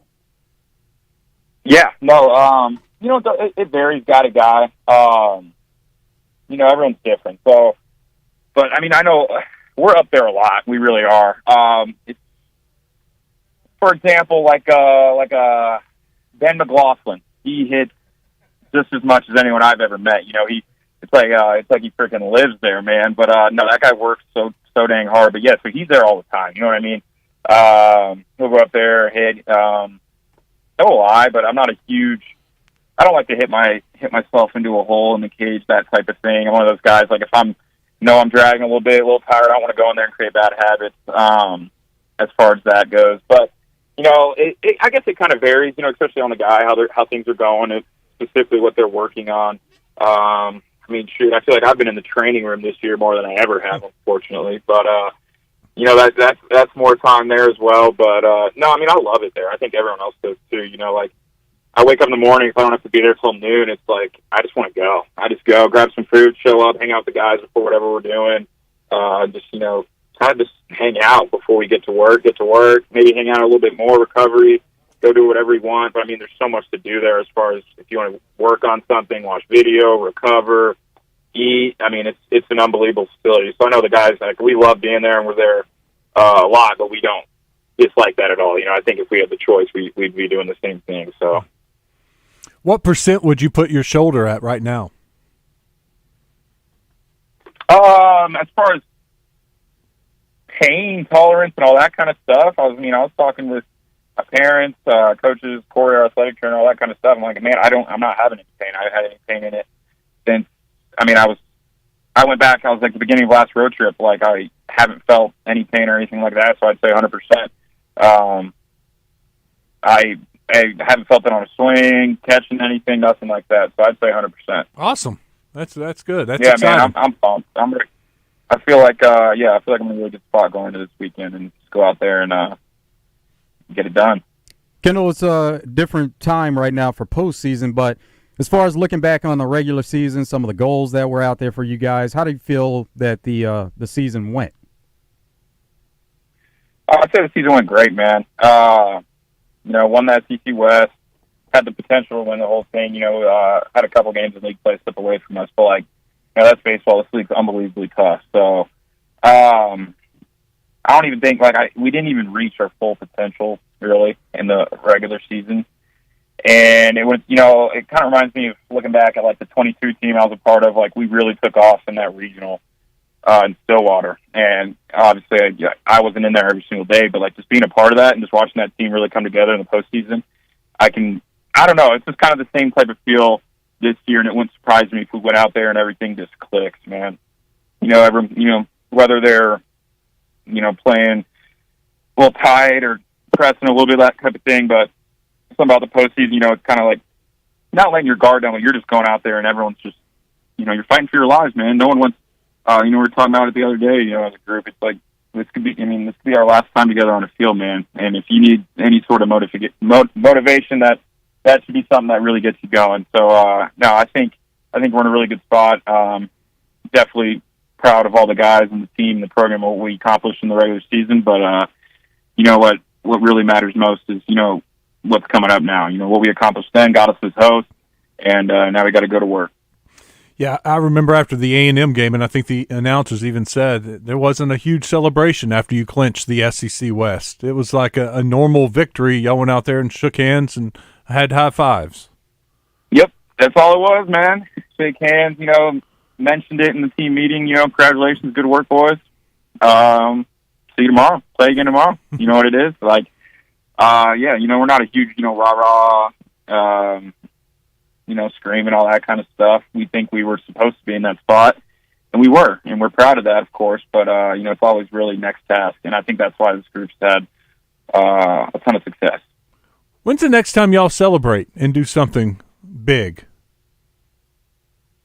I'd say, I was thinking about this, I'd say after a super regional win, after we take the series in a super regional, that's a big celebration. I remember that from my freshman year in Chapel Hill.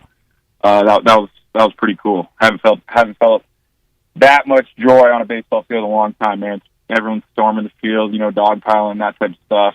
That's a huge, and obviously winning a regional's unbelievable feeling too. But I think that super regional's different. Getting to Omaha, this team, we need to finish our season in Omaha. That's the talent we have, and that's what we've instilled in each other, and that's the expectation. That's what we need to do. So I think everyone's common goal is that we're going to get back there and we're going to go to work. So.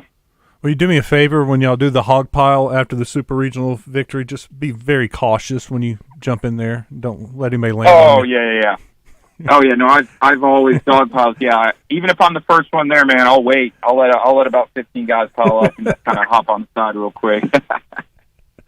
Well, I hope there is a celebration sometime this weekend, and a small celebration, and we'll be talking to you next week about getting ready for a super regional, no matter who it is. But we'll look forward to that conversation. Good luck this weekend. Awesome, man. I appreciate you all. Have a good one. Thanks, Kendall. Kendall Diggs joining us on Out of Bounds. Thanks to Stephen Elmore Shelter Insurance, and got that all wrapped up and confirmed today. Kendall will be with us until the season keeps on going. So hopefully another 1, 2, 3 weeks, maybe then wrap it up with the end of the year talk of a huge season. But it's pretty cool to hear. Well, that's what they want. They believe inside that locker room this team needs to finish in Omaha. Yeah, that's the goal every year, and they're trying to get there. They've been to the College World Series a number of times, and kind of like we were talking about with the Celtics, it's time to take that next step. Yep. All right, coming up next, it's open, right? We don't have any more interviews. Oh, Trey Shapp in the third hour. So we're good. The rest of this half hour. Talk some more baseball, take some phone calls, 661-1037. If you want to jump in here, 661-1037. I'll check the chat line, see if there's anything going on over there. Stick around. It's Out of Bounds.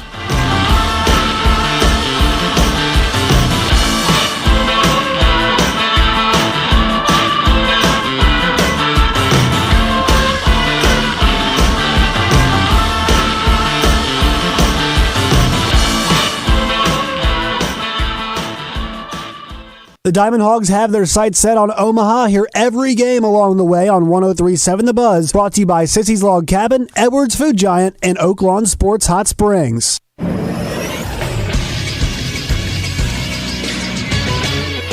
This is Sports Center. In Major League Baseball, it has been announced that Negro League stats will now be incorporated into the MLB record books. With that, legendary slugger Josh Gibson is now the all-time leader in batting average with a .372 average, besting Ty Cobb's .367 average. Gibson is also now the all-time leader for slugging percentage and OPS, passing Babe Ruth for both of those records. Gibson now holds the record for highest slugging percentage in a season with .974 and highest OPS in a season with 1,474. The previous record holder of both of those records was Barry Bonds, who now sits in 5th in the single-season slugging percentage and 3rd in single-season OPS behind Gibson twice. Gibson had an illustrious career in the Negro Leagues before passing away at the age of 35 due to a stroke. All in all, more than 2,300 players will be added into the database before June 20th. I'm Christian Weaver with the Buzz Radio Network.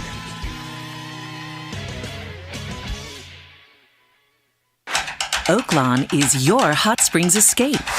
Enjoy plush comfort, upscale dining, and Arkansas's only Forbes 4-star rated spa at our luxury hotel. And with easy access to Hot Springs National Park and sparkling lakes, Oaklawn is your home base for everything the region has to offer.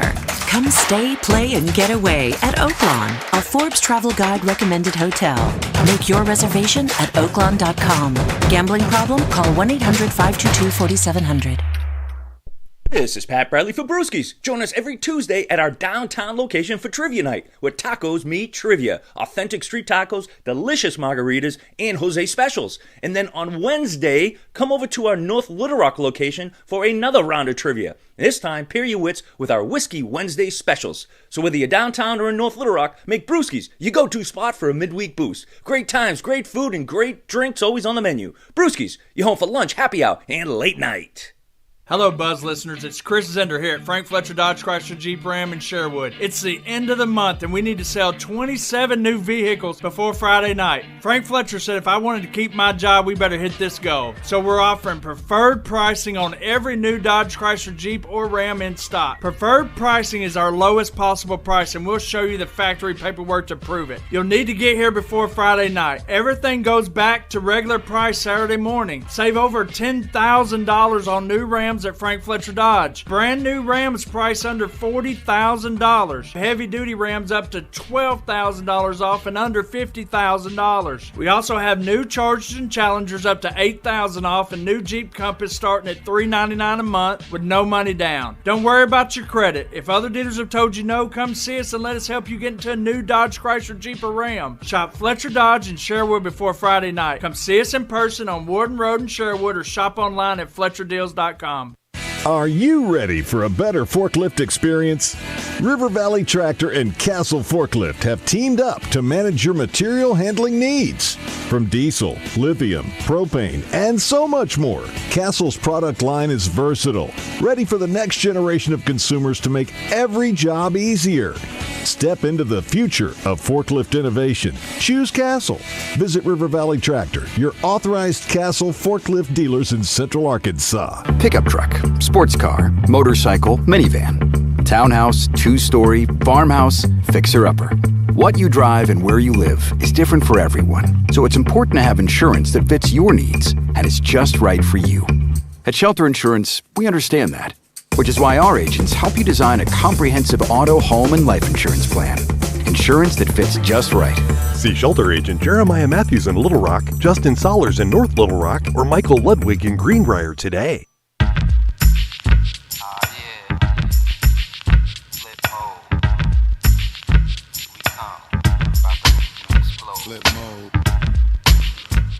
Welcome back to Out of Bounds. Trey Shapp will join us here in a few minutes from Sandestin, from the SEC spring meetings. John Calipari, kind of the big news today. We'll get an update from Trey on what Calipari had to say. Yesterday, some of the coaches spoke with Trey. Let's start with Clay Moser over at Oklahoma. This is his reaction to Arkansas hiring Calipari. Grand slam. Grand slam. To get Cal to come to Arkansas and the energy he brings, the coaching he brings, just everything about it. He's completely, the whole package. So I think it's great for Arkansas. I say Clay. Porter Moser. Oklahoma, of course, along with Texas, joining the SEC. Here's Moser on Oklahoma coming over. Well, I tell you, the first thing, it's good to be welcomed.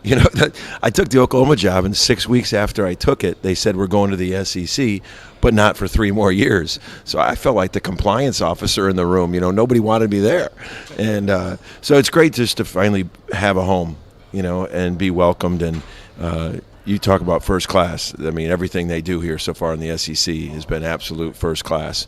And but it's excited about the energy of the league.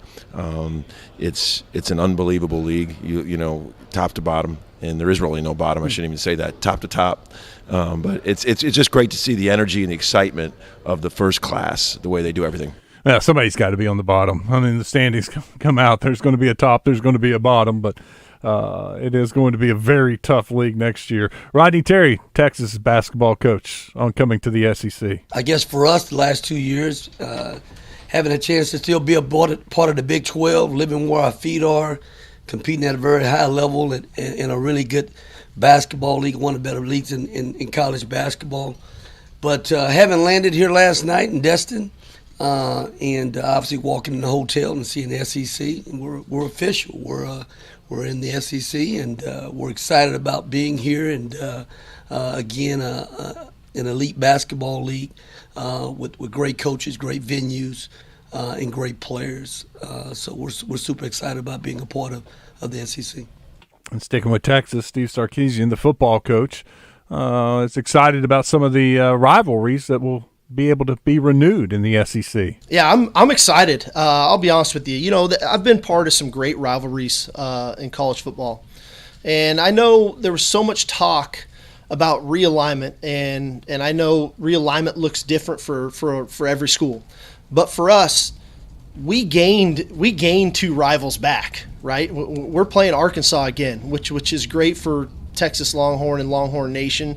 We get A&M back, and so you're talking about the game with A&M. You're talking about houses divided. You're talking about decades of tremendous games in Thanksgiving weekend, and so to get that game back, I know we're looking forward to it. I'm sure A&M is too. I've got a ton of respect for Coach Elko. We competed against one another. When he was a defensive coordinator at A&M and I was an offensive coordinator at Alabama, and he got really good scheme, really good players, and I think he's going to do a really good job there. Texas basketball coach Rodney Terry also talked about some of the rivalries in basketball. Great rivals. I think it's great for the SEC. It's great for college basketball for us. I was a part of series when I was previously at Texas when we played Arkansas, so we go over to Fayetteville. We know that's going to be a big big game for us, both home and away. Both fan bases embrace the rivalries. You go back to the old Southwest Conference days with Nolan Richardson and some of the great teams he had at Arkansas. Yet, Abe Lemons, you go to, Tom Penders in terms of the rivalry there in that regards. Oklahoma, obviously, we get a chance to continue to have that great rivalry as well. And then you talk about A&M. We're excited about reviving that rivalry as well. Buzz done a great job over at A&M, revitalizing the basketball program. And anytime you go over to Reed Arena, it's going to be a tough place to play. We got a chance to compete against those guys as members of the Big 12 previously when I was at Texas. So I think it's all great for our league, and it's all great for college basketball. It really is. When you think about it, Joe, it's going to be great for the games that they mentioned, but just think about the first time when Texas is playing Kentucky in basketball or Texas and Alabama, just the depth that these games and these two teams will bring for a normal week in SEC basketball or SEC football or heck baseball, whatever sport. It's just going to be so many great games or series every single week. And part of it, that's why the TV contract's going through the roof. You're going to have marquee games every single week because of the depth of this league now. Yeah, SEC, Big Ten, it was a domino effect once Texas and OU moved, and you saw some of the other changes that came along with some of the big schools that are out there that made some big moves also. But it all started with Texas OU. That was kind of the beginning of what we thought would become super conferences at one point. And now that's kind of gone away a bit, but it still could get to that point where you're talking about only so many conferences being around. And for the longest, it was thought that it was going to be the Big 12 where Texas and OU left because it was such a void at the time. Big 12, they acted fast, and then it turned over to the Pac-12 where you just saw all the teams leave except for two. So now this is where we are, and it could still get to a certain point, but that Texas OU kind of led the charge. I hadn't thought about it too much, but you think about in the fall, in September, so much change. Just the SEC games, the different looks that we're going to have, and then a different network, on ABC instead of CBS for some of your marquee games, flipping over to ABC.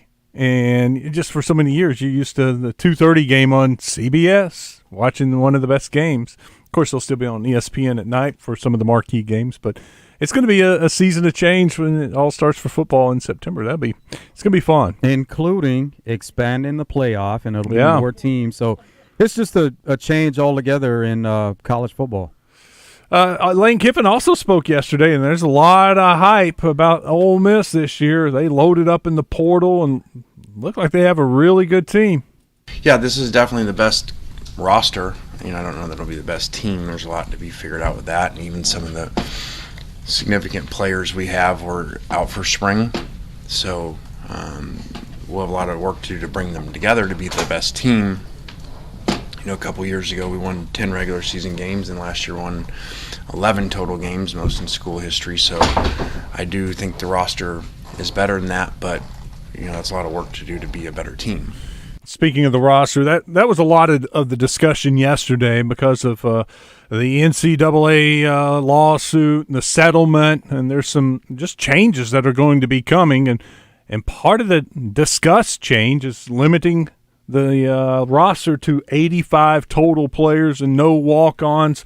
A&M's Mike Elko had thoughts on the roster limit. Yeah, I'm strongly against it. I think it's absolutely against college football, what it stands for, what it's about. I think that'll be a major problem, especially when you look at legacies of Texas A&M kids that are going to get the opportunity to play football at Texas A&M potentially taken away from them. I think that's something that's really bad for the sport.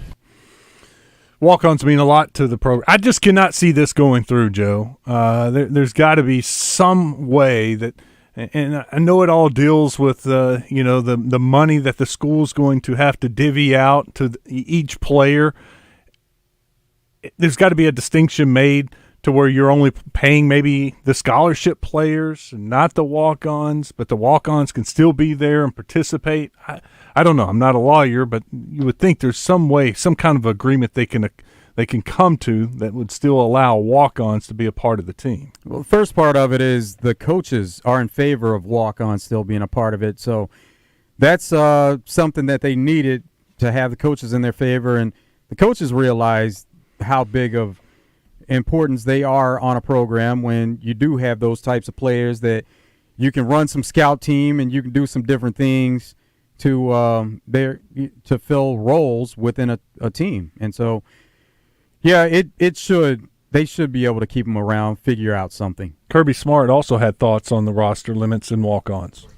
Yeah, and guys, I want to be perfectly honest. I don't know that I even completely understand what's being said and done. So I don't want to be remiss because this can be misquoted as, well, Kirby defends walk-ons. I don't know anybody that wouldn't defend walk-ons. I mean, like we're talking about something that just makes sense. Okay. Now, when you implement that known fact into some form of settlement that I don't completely understand, I don't know where that factors in. Okay, but when you look at Dabo Swinney's career, Will Muschamp's career, you look at Ladd McConkey, you look at the guys that have come to schools as walk-ons and then gone on to be successful football players, successful coaches, successful at everything they do. They overcame the ultimate odds. I don't know anybody that would be against having those walk-ons. At what cost does that bring us? You know, I think it hurts high school football and football as a whole when kids can't even dream about what I might be able to do if I can't get an opportunity. You know, I think that's a challenge. We'll have more from SEC spring meetings later on. Trey Shapp will join us at the top of the next hour, and we'll get his thoughts on John Calipari and some of the news that came out when Coach Calipari spoke with the media. When we come back, I want to get another qualifier. Let's do that. I'll get my trivia questions ready. Got a couple more. Maddie only took up one question. Pressure's on now. One call, one qualifier. Let's see if we can do it again. Line up the phone call, 661-1037. We'll get a qualifier for Razorback tickets. Stick around. It's Out of Bounds.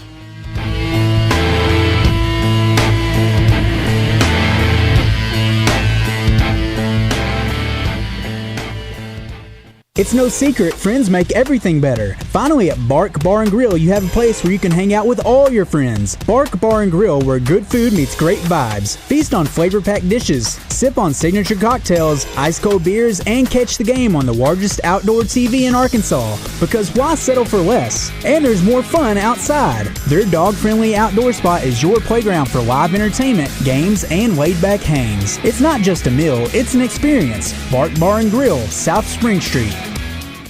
It's Justin Anker for CertaPro Painters, and this time of year we're talking a lot about spring cleaning. How about a spring freshen up for your home so you can stand and admire it with a fresh color on the outside? These can be hard to reach places when we're talking about exterior painting. That's why I like to leave it to the pros from CertaPro Painters. Not only will they do a great job, this can also be dangerous work. Each CertaPro Painters business is independently owned and operated. Schedule your free estimate online at CertaPro.com. Indoor or outdoor, it's CertaPro. That's Certa with a C. When choosing a painting professional, the choice is simple. Choose happy. Choose CertaPro Painters. This is the Pigskin Preacher, bringing you the word. When Edith Cesarelli was born in February of 1908, Theodore Roosevelt was president, Oklahoma had just become the nation's 46th state, and women did not yet have the right to vote. 116 years later, Edie Cesarelli is the oldest person in America and the second oldest on Earth. She is a rock star in her hometown of Willits, California, and beloved by all who know her. When asked to pass on her wisdom of how to live a long life, she says,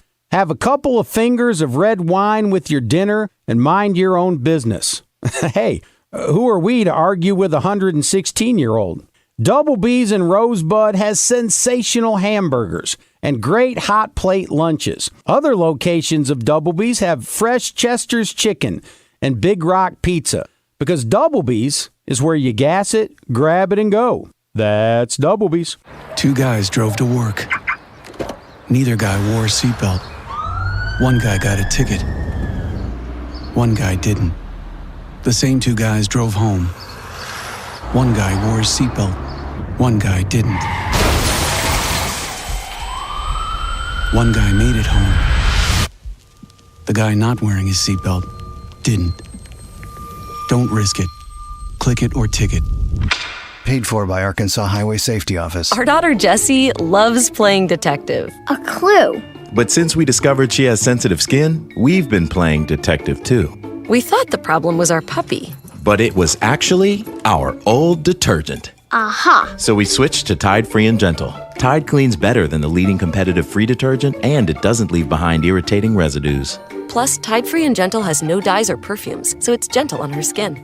Case closed. If it's got to be clean, it's got to be Tide Free and Gentle. Drivers who switch and save with Progressive could save hundreds, which could be life-changing. I mean, you could put that money towards that zero-turn lawnmower you've always wanted. And after using its edge-shaping technology to meticulously sculpt the face of the Mona Lisa into your grass, you'll become the undisputed king of Saturday morning lawn care, leaving your neighbor and sworn enemy Gary to question his place in the delicate neighborhood ecosystem.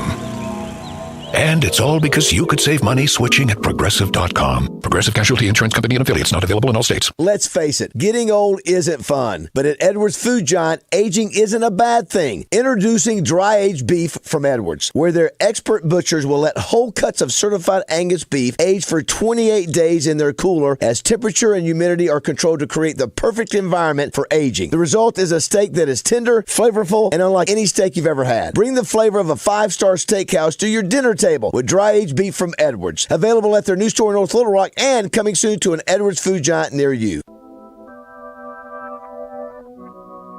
Out of Bounds with Joe Franklin and Wes Moore on 103.7 The Buzz. This is number one champion sound. Yeah, Estelle, we about to get down. Who the hottest in the world right now? Just touched down in London town. Bet they give me a pound. Tell them put the money in my hand right now. Got a promoter, we need Coverage of the NCAA Regionals is brought to you by Sissy's Log Cabin, Oaklawn Hot Springs, and Edwards Food Giant. All right, let's get another qualifier. Who wants to have a chance to win tickets tomorrow morning? Jimmy and CD do. That's who's on hold. Got some trivia questions for them. Let's see how they do. Pressure's on Jimmy and Conway. What's up, Jimmy? How are you? I'm good. Beautiful day out here. Let's do this. All right, let's go, Jimmy. Here you go. Arkansas's been a very patient team at the plate. That's one of their strengths. They walk a lot. They see a lot of pitches. They work that opposing pitcher and get him out of the game. Who leads this team in walks? I'm going to say, I may not be able to say his name. It's just Hawaiian. Vahiva Aloy? That's what I'm going to say. You're thinking That's Vahiva it, yeah. Aloy. It is not Vahiva Aloy. Sorry, Jimmy. Our streak ends.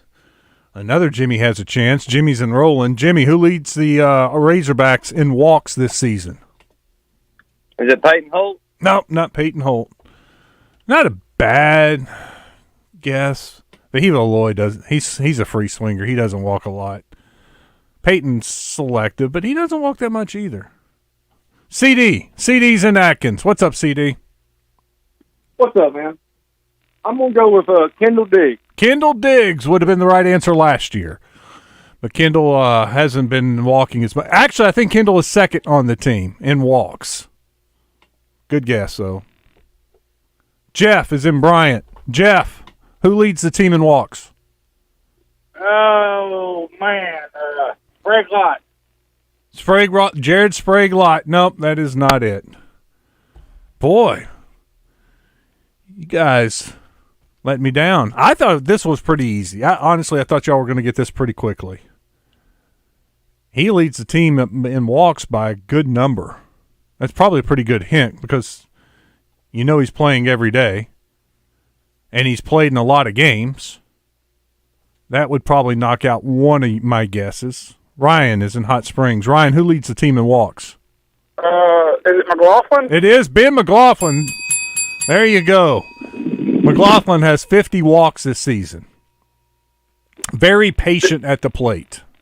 Yep. Would I win? Just a pat on the back? Well, you're a qualifier now. So, Ryan, what you have to do is listen to the morning show, And no. I'm sorry. At some point tomorrow, we don't know when, sometime between 6 and 10, they're going to draw a name. We've been doing these qualifiers every hour today. So you're one of 12. Is that right, Joe? Yeah. It'll be 12. You got a 1 in 12 shot of winning tickets to the regional this weekend. They're going to draw a name, and if they call your name, you got to be listening because you got 10 minutes and 37 seconds to call in. If you don't call in, they're going to draw another name. Well, I'm gonna be honest with you. They'll just get to draw another name because I ain't gonna be able to go to the regional this weekend, man. I was letting somebody else win it. As I was trying to call into the radio, I wasn't expecting to get on the guest. So. Well, dang, Ryan. What? Sorry, Come on, buddy. man. Hey, Ryan. I said nothing. Ryan. You turned in the radio. Hey, I wanted to. Ryan, do this. What, buddy? If you win, how about you give them to somebody that could use them? Okay. All right. Well, yeah. See, I hadn't even turned on the radio. I was just calling in to give my thoughts to the regional. No. What are your thoughts? Go ahead and give some thoughts then, and we're gonna put you on hold so you can give your info. Okay, buddy. I'm kind of excited about it because 2 out of the last 3 years that we've been at home, we've had the hottest batting team in the country coming in, and we're finally not getting that. And I understand that these teams are good enough to beat you, but also I am relieved that we don't have the hottest batting team in the country coming in. Yep. So, all right. Well, I'll stay on hold. Okay. Thanks, Ryan. And actually, it is 13 qualifiers because Morning Mayhem has 4 hours. Oh, that's right. 4, 3, 3, 3. So 13 qualifiers. There you go. Actually, it's 4, 4, 3, 2 is the way we're doing it because one particular show right in front of us screwed up and gave away 4 qualifiers instead of 3. But that's beside the point. I saw a tweet, and this is a analytical guy. He's not a baseball guy. Even in some of his replies, he answered some of the people that were writing in, and he's like, look, I'm not a baseball guy. I'm a numbers guy, and I put in all these numbers, and he creates this formula for the easiest and toughest regional. And last year, his percentages showed, and it proved that Arkansas didn't have a great chance to win their regional. And he had TCU right there with Arkansas as the best chance to win the Fayetteville regional. And so his numbers have proven to be correct over the years. And this year he had the Fayetteville regional as the 14th, either the 13th or 14th easiest regional. What he does, you take out the number 1 seed, because they're there for a reason, and you look at the number 2, number 3, and number 4, and you use that calculation to basically saying the teams that are hosting are pretty much close to even. Who got the hardest draw with the 2, 3, and 4 seed?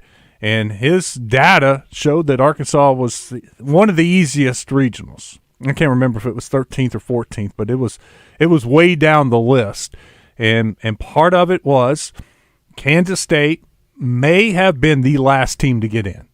They may be the worst 3rd seed. SEMO is not one of the worst 4 seeds, I can tell you that, but the OV seed isn't traditionally this rich, deep conference in baseball. Little Rock no knock on Little Rock. Little Rock had a good team. They beat SEMO 2 out of 3 on the weekend this year. SEMO won the postseason conference tournament to get the at-large bid. SEMO's a good 4 seed, but they're not one of the best 4 seeds. That's my point. And Louisiana Tech at one point in the season, as we had Coach Lane Burrows on the show yesterday, they got off to a great start. They were 12-0. Louisiana Tech's been ranked at times this season, then they went through a lull like a lot of college teams do and put it together at the end of the season. Now, they do come in hot. They won their last 7 conference games. The last 6 were sweeps 2 weekends in a row to win their conference title. Then they went and at the conference tournament, they lost a game and had to come out of the losers bracket, battled back, got to the championship game, played Dallas Baptist. But as Coach Burrows said yesterday, they were wiped out. They were done in pitching, and they were beaten 17-10 in the conference championship game. But this is a team that's won, I think it's 10 out of their last 12 games I added up last night. So this is a team that's been winning down the stretch. They're a good 2 seed, but not the best 2 seed out there. There are some 2 seeds that had an argument for hosting. I don't think Louisiana Tech thought they were going to be hosting this year, and they knew they were going to be on the road going somewhere for a regional. But this Fayetteville regional is not as tough as it was last year, to Ryan's point, and I think you have a reason to feel optimistic about Arkansas's chances this weekend. I feel very good. In fact, if you want to go over to Bet Saracen has odds out to win the regional. Of course, they've got the odds to win the whole thing, the College World Series, but you can bet just on the regional. And if you think Arkansas is going to win the regional, right now, to win the Fayetteville regional on Bet Saracen, Arkansas is minus 250. So you would have to bet $250 to win 100. Louisiana Tech's next at plus 450. Kansas State's plus 500. And SEMO is plus 3,000 to win the Fayetteville regional. Now, if you want to take it a step further, you can on Bet Saracen. To win the super regional and their little quadrant, we'll call it, Arkansas is plus 100. Even money to make it to the College World Series. Virginia is next at plus 275. That's the other number one seed that Arkansas is matched up with. If Virginia wins, they'll play at Arkansas. Virginia's plus 275. Mississippi State's the 2 seed in that regional. Mississippi State's plus 400. Kansas State and Louisiana Tech are both plus 1,300 to win this super regional. St. John plus 2,500. Penn, which would be the 4 seed over there, and SEMO, the 4 seed here, both plus 4,000 to win the super regional. What's really cool, Joe, if you think you're really good and you know who's going to be playing for the finals of the College World Series, you can make that bet right now on Bet Saracen and get some really good odds. Like the favorite to be playing for the national title, Tennessee and Texas A&M, plus 1,500. Oh, yeah. Yeah, it should be, because we're talking about 64 teams before it even gets started, and you're trying to pick the final 2 teams of those 64. I mean, it's hard enough to pick who's going to the Omaha, right? The College World Series. I fill out a bracket every year for D1Baseball.com, and it's tough. It's tougher than the NCAA tournament to me. If the next highest favorite, Arkansas, Texas A&M. If you think it's Arkansas A&M in the finals, plus 2,250. A&M worries me a little. I thought A&M, they do. They have a good team. I watched that whole series when they played Arkansas. They're a home run hitting team. I wonder if that hurts them at the College World Series because of the big ballpark. But I think A&M will get to the College World Series. Kentucky, Tennessee's next. Arkansas, Kentucky, plus 2,500. I may put a little on that at 2,500 because Kentucky can play small ball. They steal a lot of bases. They had nice pitching. They're a good team, obviously, since they were right there in the battle to win the whole SEC. What is Arkansas? No, Arkansas, Tennessee's on the same side, so they couldn't match up in the finals. Another Arkansas, Georgia in the finals, plus 4,000. How about that? Dave Van Horn against Wess Johnson in the finals, plus 4,000. That's a pretty cool bet. They lay a little something, little Wendy's lunch money on each one of those. $10 worth across it. the board, huh? Yeah. All right, when we come back, we'll head down to Sandestin, check in with Trey Schapp. We still have what's trending, and we'll check out the D3 Auto Sales text line. Stick around. It's Out of Bounds. So the Monticello Chamber of Commerce calls me and says, hey, we'd like to have Craig O'Neill come down and speak at our annual Academic Excellence Luncheon for Drew County high schoolers. So I'm driving down there in my Genesis GV70, and an hour into the trip, I get a back massage from the car. Just when I thought the Genesis couldn't get any more incredible. And at Genesis of Conway, they can get you into a GV70 EV for as low as $499 a month. Genesis of Conway, the future of luxury is now. At Kubota, we want to help you deliver a job done right. That's why we want you to know that new Kubota inventory is arriving daily. You have work to do? We have the reliable, durable, and versatile lineup to help you do it. Visit River Valley Tractor today for all your equipment needs. Visit your local River Valley Tractor dealer. www.rivervalleytractor.com. Willie D's Rock and Roll Piano Bar open every Tuesday, Thursday, Friday, and Saturday. Cold drinks and dueling pianos. Deep Nightclub downstairs hosts karaoke on Tuesdays and DJ Spin on Friday and Saturday nights. Visit WillieD'sPianoBar.com. Come and get your Willie on. I'm so angry. Don't be upset. You can always listen to us. You're better than that. 103.7 The Buzz. KABZ Little Rock. Buzz News with KARK's Claire Kreitz. A multi-million-dollar education contract is front and center at the state capitol. The Arkansas Legislative Council's subcommittee has been debating whether to renew the contract with Solution Tree. It offers professional teacher development services. Solution Tree wants more than $100 million, but other vendors are asking for less than half of that. The full legislative committee will vote on the contract on Friday. A child in Cabot is recovering after being rescued at the aquatic park. The city's Park and Rec department says lifeguards and first responders were able to perform life-saving measures. The child is stable and expected to make a full recovery. Cabot Police and the State Health Department are investigating what happened. This is Claire Kreitz for the Buzz Radio Network.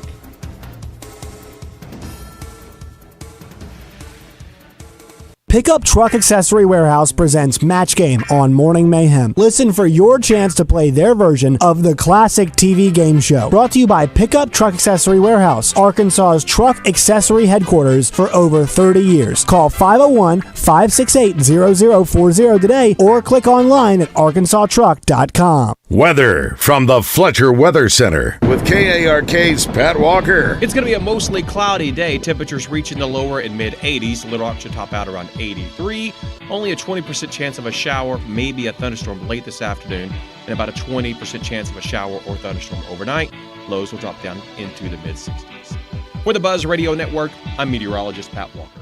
Riverfront Steakhouse Special, dinner for two for $60. 10-ounce filet, fried shrimp, 2 sides, and our famous salad bar. Only $60. Good Thursday, Friday, and Saturday night. Hi, I'm Trey Reed from the Arkansas Game and Fish Commission, inviting you to join me every Wednesday morning for the latest news from the great outdoors. It's brought to you by Arts Marine in North Little Rock, now under new ownership, but with the same familiar faces and incredible service you've known for years. Plus, the area's best selection of boating parts and supplies. In real estate, it's all about the amenities. I should know. I'm an agent. At Hyundai, all of our models offer first-class features, like Android Auto, an available Bose premium audio system, heated front and rear seats, and wireless device charging. It's like an upscale home on wheels in here. It's your journey. Own every mile.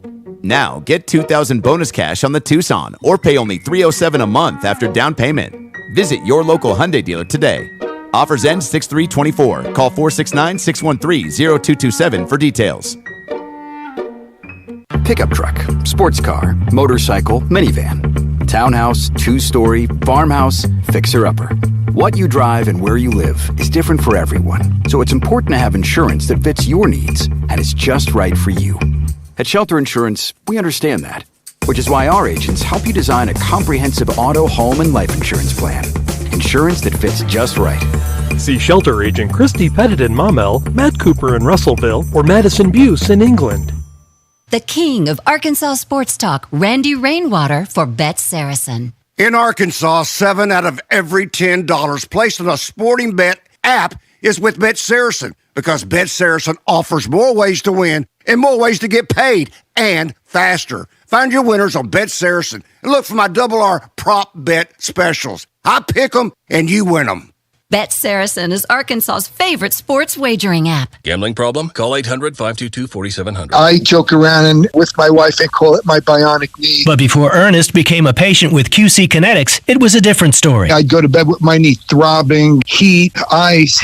I would get up in the middle of the night to get a drink or something, and I would just be hobbling. He wasn't able to play on his rec basketball team or work in the yard. But QC Kinetics regenerative treatments turned around the situation without surgery or downtime, using Ernest's own healing properties to help restore his aching knee, now known as Ernest's bionic knee. I am really happy because I am playing the game that I love so much, and I'm playing with my granddaughter, and I'm gardening, and I'm on my knees, and I'm jumping up. I have a 200-pound dog, and I'm playing with my dog. Now Ernest is living his best life, thanks to QC Kinetics, and so can you. Call today for your free consultation. Call QC Kinetics, 501-222-8440. That's 501-222-8440. 501-222-8440. Looking for some fun on Tuesday nights? Well, look no further than Boudreaux's Grill and Bar on Maumelle Boulevard. Tuesday nights, it's trivia with Roger Scott, where the competition heats up and the laughs never end. But hey, it's not just about trivia. Indulge in their Cajun delights, from the crispy catfish beignets to the succulent fried gator and those oh-so-tempting crawfish tails. So if you're craving a taste of Louisiana right here in North Little Rock, Boudreaux's Grill and Bar is a place to be, with happy hour from 3 to 6, 7 days a week. It's where good food, good drinks, and good friends come together. See y'all there.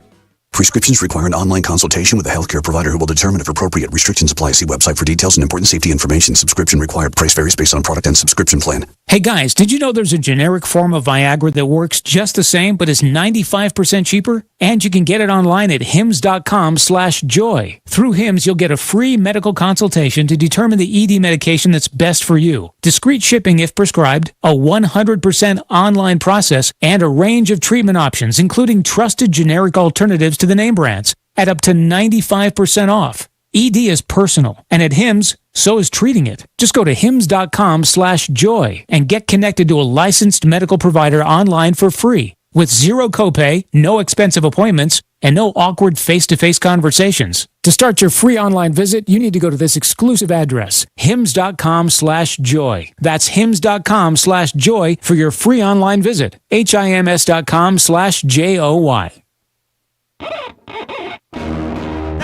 Live from the Signal Media Studios, this is Out of Bounds with Joe Franklin and Wes Moore on 103.7 The Buzz. Coverage of the SEC spring meetings from the Sandestin Hilton in Sandestin, Florida is presented by Blackman Auctions since 1938. Better auctions have always been Blackman Auctions. And in part by Beechwood Pinnacle Hotel Group. Find them on the web at bphotels.com. And Bet Saracen. Download the #1 sports betting app in Arkansas and start winning today. Let's bring him in. Trey Schaap joins us now. Trey, social media, Twitter kind of blew up when John Calipari started speaking today. He had some nice little tidbits. Yeah, it really did. Looks like that the Razorbacks obviously going to play a game in North Little Rock, Dallas, Madison Square Garden. He said he likes the national exposure that he gets, and so it looks like there's one home and home that he's trying to work out with the school, but he wouldn't say who that was. And then, of course, there's going to be the ACC Challenge, the SEC ACC Challenge that it is believed that Arkansas will be competing in as well this year. So, yeah, a little bit of that. And then he told me one-on-one about he's ordered some red jackets for the upcoming season. So I kind of asked him, I said, going to wear that in the Texas game? He goes, well, we do play Texas twice. So, once in Fayetteville and once in Austin. As the new schedule comes out, you have 3 opponents that you play twice, and Texas is one of those for Arkansas. Was Coach Cal asked about making the move specifically, and this being a little different for him? Last 15 years he's been at one place, and now he takes over and he's getting a fresh start at Arkansas. Yeah, he was asked about that, Joe. You're right, and I think it was Pete Thamel with ESPN asking him about, is he re-energized? Is this kind of a re-energization, if you will, going to Arkansas? And he said he was. He said, and then Pete kind of pressured him and said, do you have everything you need to win at Arkansas? He said, yes. It was very quick. It was a quick yes.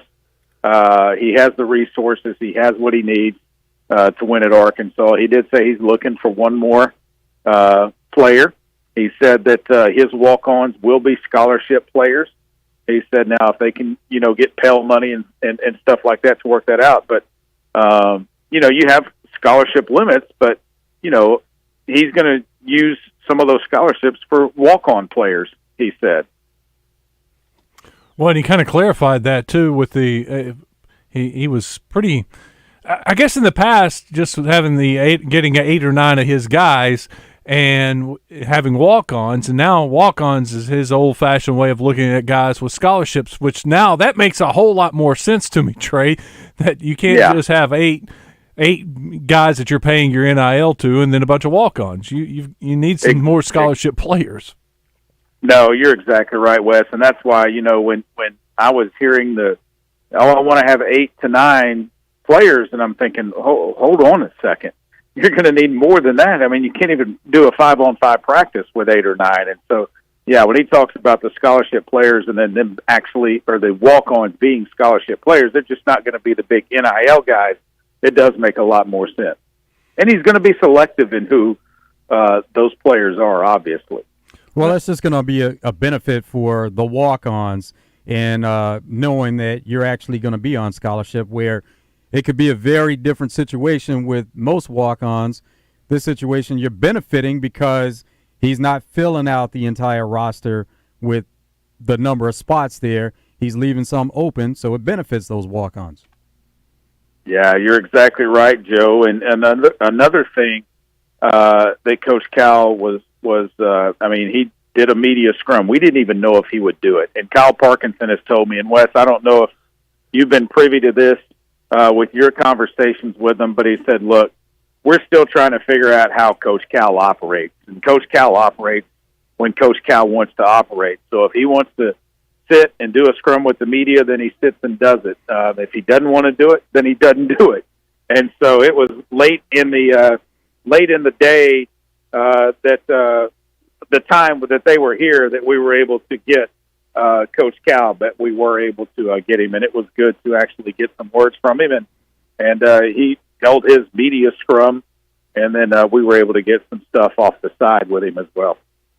Well, there's a lot of interest nationally for Calipari, and so it just makes sense for him to talk. And I mean, you saw, and you were there. You saw some of the national guys that were there wanting just to ask him a couple of questions. It's worth the time to give these guys a couple of questions and answers. No doubt. I mean, the attention that Arkansas is drawing basketball-wise because of the addition of Coach Calipari, it's huge. It's huge, and you cannot buy that type of attention. You cannot buy the amount of times that they're going to be talking about you. And Arkansas is in a good place right now with that going on, with the addition of Coach Cal. What did Coach Pittman have to say today? He was in front of the media also. Yeah, I asked him about the scholarship limit and the fact that, the elimination of walk-ons and about the fact that, Arkansas has the Brandon Burlsworth Trophy that the state of Arkansas came up with, and the Brandon Burlsworth Foundation, and that, that is named after a guy that started his career as a walk-on, became a scholarship player, became, basically one of the best offensive linemen that the school has ever seen, and he doesn't want that to go away. He wants to have scholarship players. Now, the league, on the other hand, is in a different boat. And so it looks like that the number might be going to 85, and Coach Pittman said that the coaches in the room were against it. But just because they're against it doesn't mean that the league won't make that change. Yeah, we played some of the clips that you sent us yesterday from all the different coaches, and I love what Kirby Smart said. He's like, look, it's not like I'm making waves here. Of course I'm in favor for walk-ons. What coach wouldn't say they want walk-ons? Who's going to talk bad about walk-ons? No, you're exactly right. And then the other thing that Coach Pittman said he was in favor of is the injury reports, releasing those. Now, he said, you might put on there that a guy is questionable, and, yeah, he might be. We might not know until game time when he gets out there and can warm up whether or not he's going to be able to play or not. We've heard that several times this year. We've, in the past where we don't know if X player is going to be able to play or not. It's just how it is. But now there might be an official form, and this is just SEC versus SEC games, to where there might be an official form that they fill out week to week, and Sam Pittman was in favor of that. Well, something that's changed the outlook on that is something that we've it's big in college sports, and we're all on board with Bet Saracen here, is the wagering opportunities. Yep. And so there's a need to know for that. Yes, there is a need to know, and I think that that's probably something that will be happening. We will see that. A couple of other things. I did get a chance to talk to Chris Beard,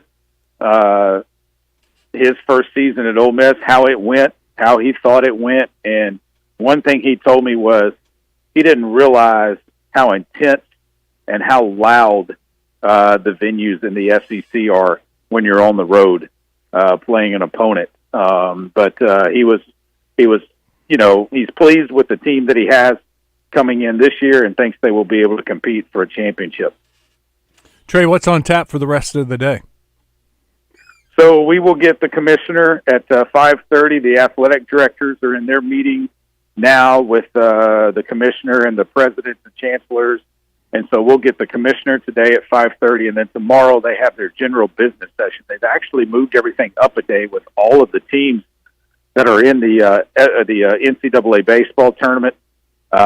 11 institutions are having schools play out of the 16 that are here. Actually, when you add Texas and OU, they're also in as well, and OU is hosting. So you can really say there are 13 of the 16 that are having to play this weekend starting on Friday. So they moved everything up kind of a day and kind of forced everything through. And so they will meet tomorrow, and they have their general business session where they vote on any new legislation, the 5 proposed legislation items that I spoke to you on yesterday about. They'll vote on those, and it's my understanding that all 5 of those will be passed. When do the baseball coaches all get together? So they do that in different times of the season, and they do that in Birmingham. So they don't come to, like, Sandestin. They don't get to come, to Destin and see the beach out their hotel window, and the Gulf of Mexico like the football coaches and the basketball coaches do. But every sport has a time when they go and they have meetings in Birmingham at the conference office. They have a big conference room, and they go and meet there at other times of the year. So this is for fall and winter sports. They have the spring meetings, and then the others meet at a different time, you're saying? Because the baseball coaches, they're wanting to be busy around this time. They're not wanting to be at meetings. Exactly. I mean, they just finished the SEC tournament on Sunday. The SEC people out of the SEC office, they pack up, they come and travel on Monday, and they set up. Even the commissioner had a media availability on Monday evening. I believe that started at 5 o'clock Monday down here. So even working on Memorial Day, he had a couple of meetings he had to attend down here. But it's a year-long cycle. You have these meetings, fall right after Memorial Day every year, it seems like, and then you go into the NCAA baseball tournament, and the SEC hopes that they're going to be playing all the way through Omaha and possibly win another championship. It would be the 5th in a row, I believe, for them when you have Vanderbilt, Mississippi State, Ole Miss, and LSU winning the last 4 national championships. And then that cycle starts again because Wess, Joe, before you know it, we'll be in Dallas for football media days in the middle of July. Yeah. In Dallas, another one of the changes that we're going to have this year. Exactly. In Dallas at the Omni Hotel, the week of the All-Star baseball game, which, by the way, is being played at Globe Life Field in Arlington, Texas this year. Perfect timing. Yeah, if you can get a ticket to it. All right, Trey, thanks. We'll catch up. Will we get to talk to you tomorrow? Yes. Right. Yes. I'll be available tomorrow. Awesome. Talk to you then. All right, guys. See you, Trey. Trey Shapp down in Destin at the SEC Media Days, or SEC Spring Meetings. What's Trending in Sports is brought to you by Arkansas's own West Rock Coffee. Join West Rock Coffee, the Razorbacks, and their 1.5 million farmers around the globe. It's fall, so now it's time for your team to stock up on coffee, tea, and water delivered directly to your business. Contact them at westrockcoffee.com or 833-886-JAVA today. Western Conference Finals series was extended. Timberwolves and Mavs played Game 4. Timberwolves come away with the win. 3 minutes to go in the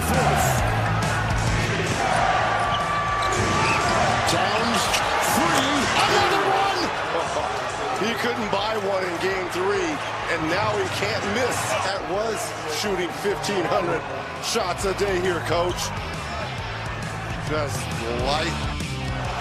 Gobert set a screen. Let go. Edwards. Another screen. A 2. Big time. On the biggest stage right here.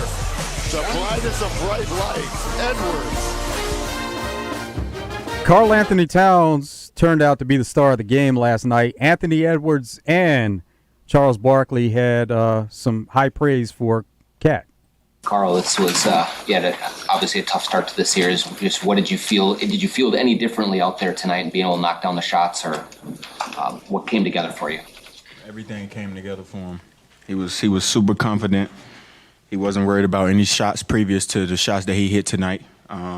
He played exceptionally well, and he came through big time. And he was the reason we won tonight. I'll tell you about 5. Bro. What you mean you had 5? But I didn't foul out. You fouled out. I did what I needed to do. I'm going to beat him up on the bus, y'all. Get out of here. Don't believe that. So that was Anthony Edwards, Karl Anthony Towns joking about fouling out. Cat fouled out. Anthony Edwards had 5 fouls, so there were a lot of fouls that went around, but ultimately they came away with a win. But here's Charles Barkley on Cat saving the Timberwolves season. Also, listen, and Shaq talks about it, Karl Anthony Towns played ball tonight. We can talk about this and this and this. Dallas had the lead going, but Karl Anthony Towns, we've been waiting on him. Shaq's been saying it, your stars have to play like stars. He's been awful in the series, plain and simple. He saved the Timberwolves season tonight. So just give him his flowers. He deserves it. We criticize him. He doesn't play well. We got to give him his flowers because without question, he won that game for them tonight, and it was their team. Yeah, yes. Yeah, he had a big game, but also, as you guys always say, is your best players have to play great. It's one of those Go ahead. I was just going to say I was listening to an interview yesterday with Reggie Miller, and he said for Indiana to win this game that Karl Anthony Towns had to have 25 points, and Anthony Richardson had to have 30 to 35 points. They had to combine to close to 60 points. Last night, Edwards had 29, Towns had 25, 54 points. Yeah, that is what's needed. And then now that they go back home with players like Mike Conley, Rudy Gobert, those are guys that you want to depend on to step up big and try to get another win. That was the first step for them. Their backs are against the wall now. They have to win each and every game, because next time they take a loss, the series is over. But Karl Anthony Anthony Edwards, actually, he was confident in that last series, and he's still confident in this series. Prior to Game 4, he was even asked before the game and after the loss in Game 3, why was he so confident in thinking that they could extend the series? And he just said that he's always that way. He doesn't change his approach and how he is. He's always confident that whatever happened in that game, if they lost, they can come back and win the next game. But here's Jason Kidd on being disappointed in losing at home. And this is one of those things that you don't want to play around with a team. You have them down 0-3, and you don't want to give them any kind of hope in a series, even though it hasn't been done where the team has come back from an 0-3 hole to win the series. You still don't want to give them any kind of hope. And we talked about it as far as with rest. You don't want to – they're fine right now, but they don't want to extend this series out to go to a Game 7. Because if you go to a Game 7 now, you're talking about a quick turnaround in the finals getting started. If it gets to that point, you go to a Game 7, you still advance on to the finals. Game 6 would be on Monday. Game 1 of the finals will start on Thursday. So Game 7 is on Monday. Yeah, Game 7 would be on Monday, and then now you're talking about a quick turnaround between Game 7 and Game 1 of the finals. You don't want it to get to that point. But here's Jason Kidd talking about being disappointed in not closing out at home. Jason, with obviously the ability to close it out tonight, is there disappointment that you guys weren't able to do that, or is that the wrong emotion to have after a game like this? Yeah, understand if we won this game, we do close it out, but it's hard to close in this league, and so understanding that we didn't play our best. Give Minnesota credit, they did, and so we're headed to Minnesota tomorrow and to play Game 5. I didn't realize how good Minnesota shot the ball last night. They, as a team, made 46% of their three-pointers, 11 of 24. They were 53% from the field, 39 of 74. They shot the ball much better than Dallas last night. When you look at just at the shooting percentages, it's obvious who the better team was last night. And Anthony Edwards also, he told Micah Parsons that they would be back. Just like when he was talking to the Nuggets staffers in Denver, he said to Micah Parsons that they'd be back for Game 6. Tell somebody in the hallway you're seeing for Game 6. Where does that confidence come from? What am I supposed to say? I'm supposed to say we're going to lose Game 5? No, I'm not going to never say that. Michael Parsons, he was rocking the 81s, and I told him he wears size 14. I'll bring back some nice shoes for Game 6. That's what I told him.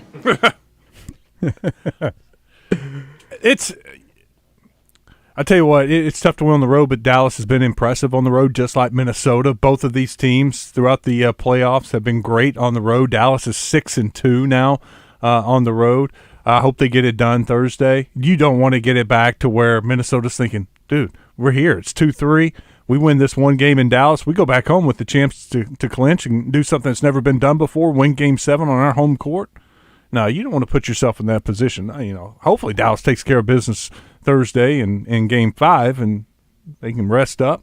But if not, gosh, that's the pressure then's on Dallas, honestly. Yeah, for the next game, because you don't want to have to go to the force of Game 7. Anything can happen there, but it is hard to beat a team 4 straight times, and that's what Dallas is looking at doing. Now, you know what? They got that one out of the way. Go finish it off in Minnesota. Stetson Bennett, he spent some time away from the Rams last season after it looked promising, where he had great college football career and winning 2 national championships back-to-back. He gets drafted a lot earlier than probably expected. And so with Matt Stafford being up in age, the thought was Stetson Bennett is going to be the Rams' backup. Well, things changed last year where he spent time away from the team, so he's back in front of the media, and he was asked about his time away. I was home, and as far as what led to that, what transpired and all that, I think we're going to keep that in-house. But, it was good, went back home, and, thank goodness that Les and Coach McVay and everybody involved, allowed me to do that. Did you expect to talk to the coaches? A few times. They had their job to do. I was watching them every week, but not that often. Did you expect to be back? Yeah. So unique circumstance there where a player was allowed to step away from the team, and a lot of times if something like that happens, there are details with it, and the public hears about it. This case, there are no details, and Stetson Bennett still wasn't willing to give any details as to why he was away. He just said it was a family matter, and that's all that needed to be said. Okay. Keep it in-house. When we come back, let's do our last qualifier. We've got 2 more trivia questions. I guess I won't need them. One's a good one. May stump some people in this one. Or not. You may be a big Razorback fan and know the answer. Give it a shot. 661-1037.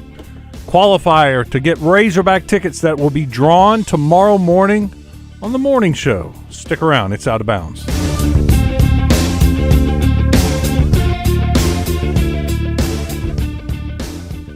Now you can watch all your favorite Buzz shows streaming live on our YouTube, Facebook, and Twitter pages. 1037 The Buzz, your multimedia fun and game station.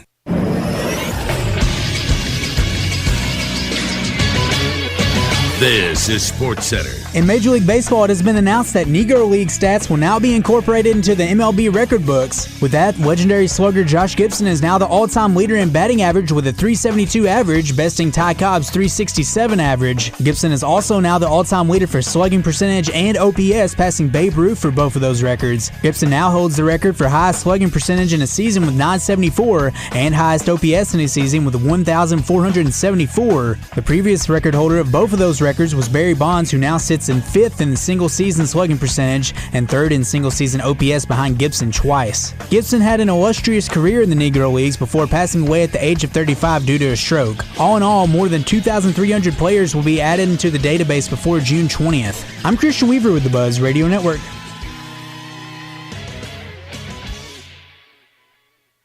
With Oaklawn Sports, the action never stops and the season is never over. It's now easier than ever to wager on your favorite sports all year long. Go from football to basketball to baseball to golf. Bet on what you want, when you want, with the brand you trust. Oaklawn Sports even offers ways to bet on cricket, rugby, table tennis, and more. If it's a sport, chances are you can wager on it. Plus, it's now simpler to deposit and withdraw money from your account. Bet all year long with Oaklawn Sports, Arkansas's best sports betting app. Gambling problem? Call 1-800-522-4700. I'm the conscience of Craig O'Neill. I keep telling him he's been bragging too much about the car he has been driving, the Genesis GV70. He sounds like he should be selling for Genesis of Conway.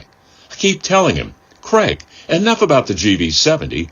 People need to know that right now, Genesis of Conway is taking $7,000 off the GV80. Craig may not listen to his conscience, but you have, thank goodness. Genesis of Conway, the future of luxury is now. Are you a great home remodeler or carpenter? Do you have experience installing windows and doors? Renewal by Andersen is growing, and they need to hire 5 installation crews by the end of May. They need skilled craftsmen to install for one of the biggest window and door companies in the country, and they offer the highest pay in the industry. As a Renewal by Andersen installer, you'll have steady, year-round work. They line up and stage all your jobs for you. They pay for all your materials. They pay for trash removal. And you could qualify for up to a $5,000 signing bonus. If you have home remodeling or carpentry experience, you'll make great pay at this reputable company. Renewal by Andersen must hire 5 installation crews by the end of May. Get up to a $5,000 signing bonus. Call 501-708-2525. 501-708-2525.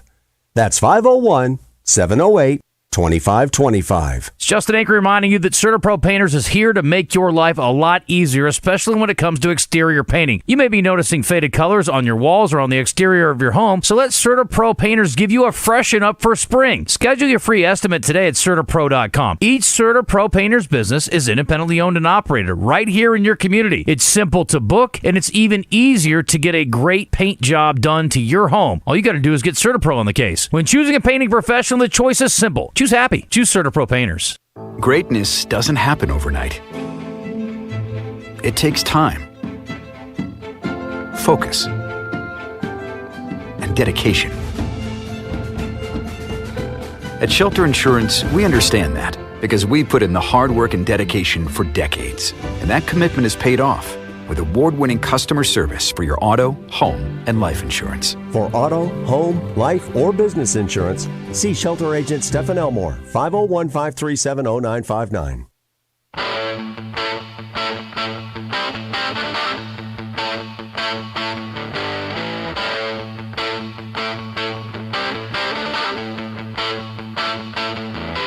Coverage of the NCAA Regionals is brought to you by Sissy's Log Cabin, Oaklawn Hot Springs, and Edwards Food Giant.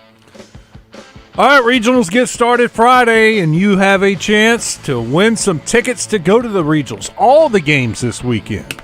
Simple. Call in. You qualify. All the qualifiers from today will be drawn from a pot tomorrow in the morning show, and that one person is the lucky winner. So this is one of the steps to win the tickets. Get my sheet back out. Good little trivia question. We're going to start off with Melanie. Melanie, welcome in. What's going on? Not much. Are you a big Razorback baseball fan? I like to think so, yes. Do you know this team pretty well? Yeah, fairly well, yeah. Mm-hmm. Okay. I'd say this is a tough question. Maybe the toughest question I had. Great. Who leads the Razorbacks in stolen bases? Which player leads the team in stolen bases? Now, they don't run a lot, granted, but one of these players, somebody's got to lead the team. Who leads the team? Okay, I'm going to say Aloy. Who? Vahiva Aloy. Vahiva Aloy. Get out of here. Now, why would you say that? Because I seem to recall that I don't think he's gotten out on any stolen bases attempts this year, so... He is 7 for 7 and leads the team in stolen bases. Melanie, congratulations. Sweet. That's pretty cool. How about that? We had two women call in and was our first caller, and both got the answer correct. It was the second question that took all the guys forever to answer. Y'all knocked it out of the park. On.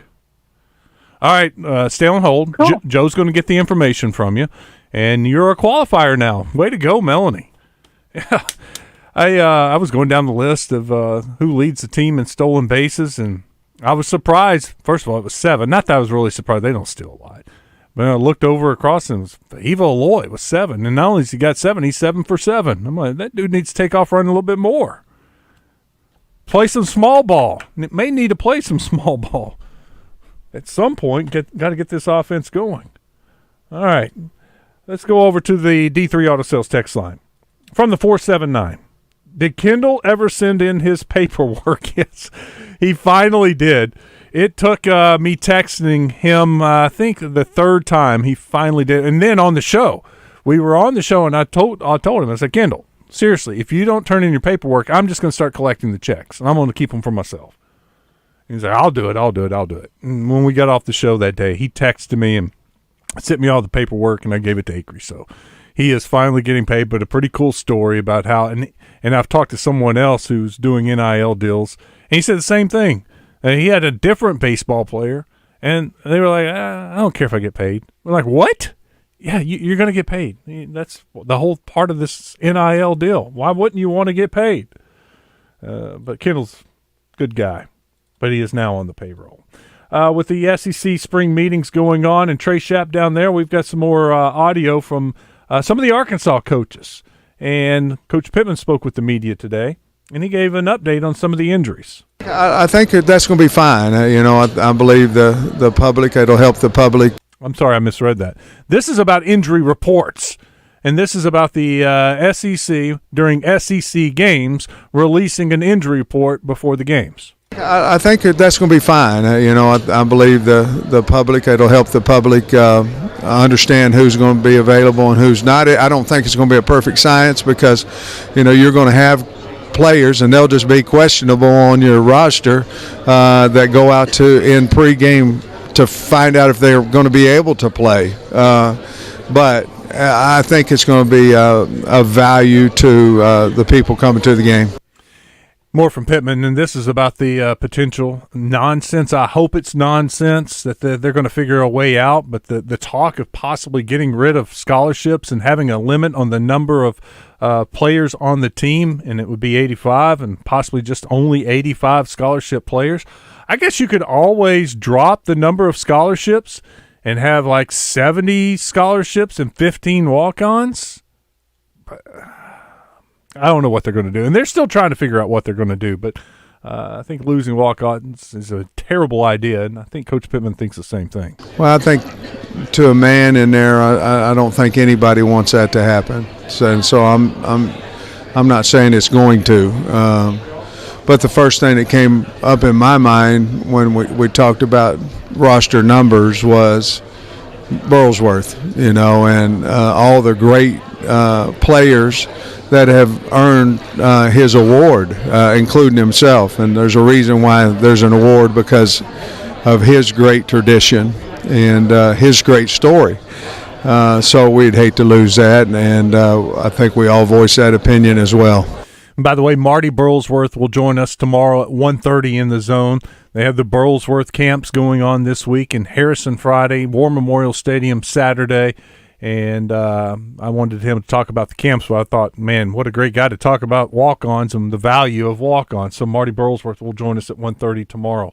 Coach Calipari also spoke with the media today, and he was asked about the schedule and how it's looking. Most of the stuff is done of who we're playing, and then there may be one team that I try to do a home and home with, but we're going to play in Little Rock, want to play in Dallas, want to have the kind of game. You need national games. You got to play in Madison Square Garden. There's things. Look, we want to recruit Arkansas, Texas, Oklahoma, Missouri, St. Louis. We do. But we're going to recruit national. And the only thing is we're not going to take 6, 7 freshmen. Now it'll be 3 or 4. Hopefully retain a few, get a couple transfers, and that is the formula. You ready? Today. Now, that may not work, and then you'll say, well, you said, I changed my mind. I didn't like how it looked. When we got to speak with with Calipari a couple of weeks ago when he was at the event in Little Rock, he had a pep to his step. He just seemed re-energized, and I was about to ask him, honestly, because he looked that way. Coach, you seem re-energized. Are you after this? And unfortunately, they stepped in and said, guys, time's up, no more questions. Thankfully, he was asked that question today. Yes, breath of fresh air, you could say. It just 15 great years. I mean, we got a lot done. I think of last year's team and what we were able to do and playing so many young guys, but the lesson was you can't do this now with 7 freshmen. You just can't. You're going to hit a team that's 25 years old on average. One was 26, and that team's physically going to get you. And it's just so now we have a couple transfers that are older, some kids that transferred from Kentucky that went through it and are a year older, and some freshmen. Mike Neighbors also spoke with the media today. Yesterday, Coach Neighbors got the #1 ranked junior college player in the country. Kiki. That's big. Yeah, Kiki was her name. Also today, Miriam Dowda announced she was transferring to South Carolina. Well, yeah, going with the big-time powerhouse. Whoa. So he lost one player to South Carolina and one to LSU. That's not good. We need to find, and I think we've got it. We haven't announced it yet, but I think we found a couple here in the last couple of weeks. Kids that can impact in the SEC. A little bit of experience, a little bit of firepower, some makers. I've had some shooters the last few years, but we got a few makers coming. So we got to do a better job there. We've got to make more shots. We've got to be a little bit better on the offensive end. There were not this year. Our defense kept us in it, and our offense would sputter, which has not been consistent with what we've done the last 5 or 6 years. So I think you can continue to see some improvement in that area. Yeah, I think Kiki was one of the makers, but apparently maybe the paperwork isn't in, so he can't address her by name. But it was out on social media. I think she announced it, but he can't talk about her until the paperwork is in and it's official. But that was a big get for the team yesterday with that signing. All right, still to come. We'll start to wrap this up. Look at that. Time has flown. What a busy day. 3 qualifiers, Kendall Diggs, Trey Schapp down in Destin, of course, Pat Bradley. A lot of fun today. But when we come back, we'll start to wrap this thing up, see what's going on with Drive Time Sports. Stick around. It's Out of Bounds.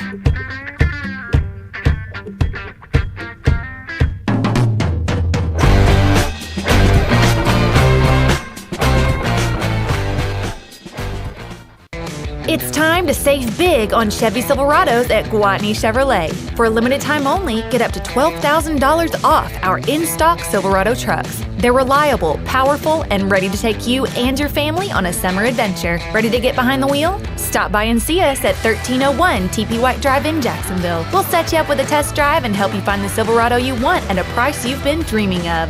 Chevrolet, together, let's drive. All offers with approved credit. It's the perfect day. You're just driving along, listening to your favorite music, the windows down.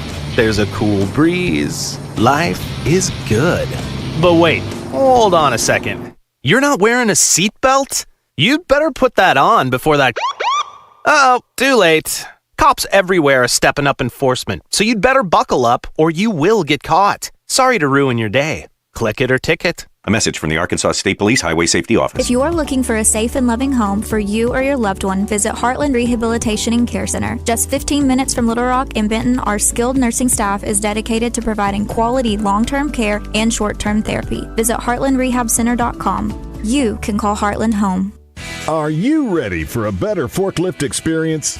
River Valley Tractor and Castle Forklift have teamed up to manage your material handling needs. From diesel, lithium, propane, and so much more, Castle's product line is versatile, ready for the next generation of consumers to make every job easier. Step into the future of forklift innovation. Choose Castle.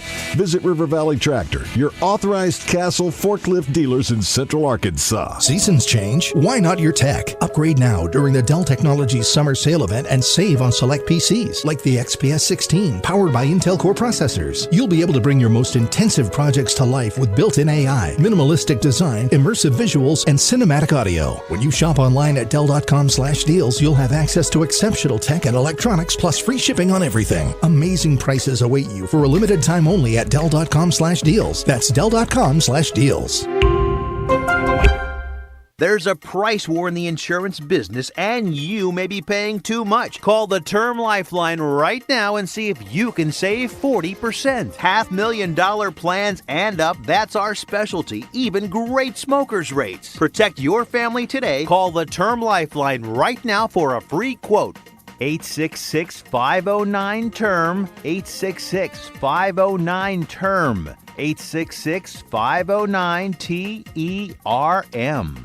Let's face it, getting old isn't fun. But at Edwards Food Giant, aging isn't a bad thing. Introducing dry-aged beef from Edwards, where their expert butchers will let whole cuts of certified Angus beef age for 28 days in their cooler as temperature and humidity are controlled to create the perfect environment for aging. The result is a steak that is tender, flavorful, and unlike any steak you've ever had. Bring the flavor of a five-star steakhouse to your dinner table with dry-aged beef from Edwards. Available at their new store in North Little Rock and coming soon to an Edwards Food Giant near you. For over 30 years, Pickup Truck Accessory Warehouse on 65th and University has been Arkansas's truck accessory headquarters and the only stop for all your truck parts and accessories. If it goes on a truck, Pickup Truck Accessory Warehouse has it, like step bars, bed covers, toolboxes, and ladder racks, as well as gooseneck, fifth wheel hitches, and drop hitches. All this and more can be found at Pickup Truck Accessory Warehouse, a WeatherTech Diamond dealer, 501-568-0040, or online at arkansastruck.com, and ask about the all-new RSI Smart Cap. Chris Kane joins Morning Mayhem every Monday, presented by Trader Bill's Outdoor Sports, serving sportsmen with one goal: to offer the highest quality hunting, fishing, and marine products available at affordable prices since 1983.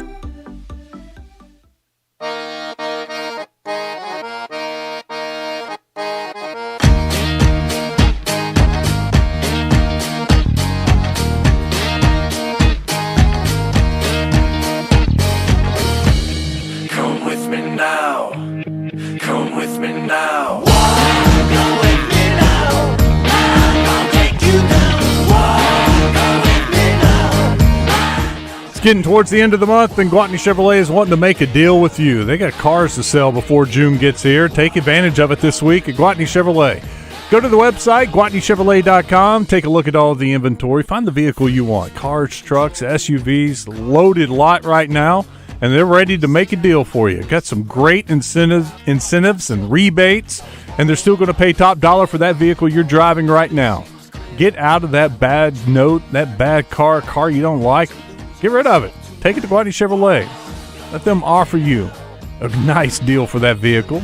Pay off that note. Have a little extra money to put down on the down payment for a new car. Drive away happy in a new ride. And a great selection of previously owned vehicles. Take a look at all the cars. GwatneyChevrolet.com and head to the Gregory Street exit in Jacksonville and see our friends at Gwatney Chevrolet. Wes Moore and Joe Franklin with you. The odds to win the national championship, as money comes in, the odds change a little bit. The favorite to win it all right now, Joe, is Texas A&M, according to Bet Saracen. They are plus 500, even though Texas A&M or Tennessee is the number one overall seed, and they were the betting favorite earlier. It is flipped, and they are plus 500. Tennessee is plus 600. Arkansas is next at plus 800, and the next. Can you guess who the next favorite is? Texas A&M, Tennessee, Arkansas. It's an SEC team. Kentucky. Not Kentucky. And it's not Georgia either. Georgia's got look, for the number 7 seed in Georgia at plus 2250, I think that's great value. It is LSU. LSU, the 2 seed, yes. The 2 seed, they're not even hosting. They are the 4th favorite right now at plus 900. There is a lot of money coming in on LSU. Their fans show up at the College World Series every year, whether they're there or not. So that makes sense because you put them in and put them towards the top, you know there are going to be some wagers on them. I did see that A&M put in a bid to host the Super Regional if they happen to win, and if Arizona gets upset, they would then be able to host the Super Regional. Look, LSU's playing great. They have found a 1-2 starting pitcher combination that's working for them, and they hit the ball. So they are a very dangerous team, but they've got to go to North Carolina, win that regional, and Arizona's in a tough regional with Dallas Baptist as the 2 seed, West Virginia the 3 seed, and Grand Canyon. Grand Canyon's a nice 4 seed.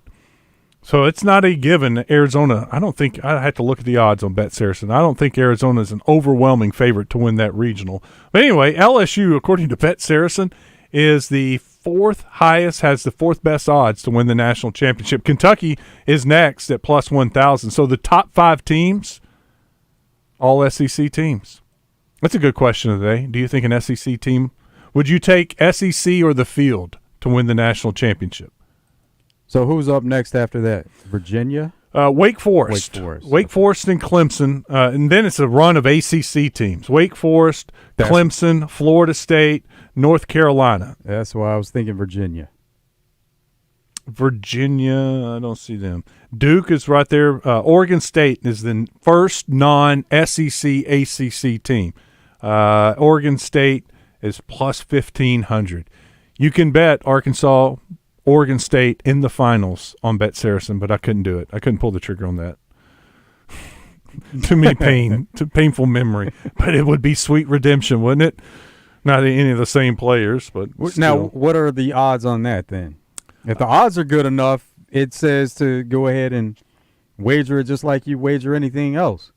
Well, let me go to the specials. This is under the category NCAA Baseball Specials. And so where you can name the finalist. Once again, the number one, the best or the lowest odds, Tennessee, Texas A&M, and it's still plus 1,500. That's great odds to me right there. If you can get that. Arkansas, Clemson is 5,000. Arkansas, North Carolina State, get a little payback on them. That's 5,000 plus 5,000. Arkansas, Oregon State plus 6,000. Oregon State's, they're hosting.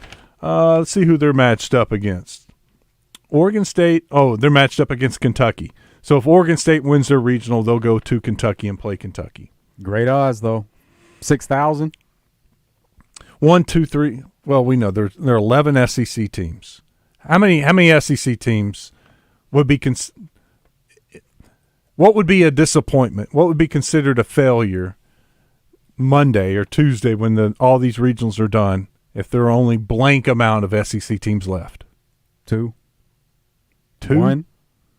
No, I'd say 6. If there are only 6 SEC teams left, that's a disappointment. 5 are hosting, right? Yeah, 5 are hosting. Yeah, but you can't depend on all of those to get there. So they're all big. Well, then you got 6 others that are capable of winning that series or that regional. They're all capable of winning, though. That's the thing. They're all capable. I'll be disappointed if there's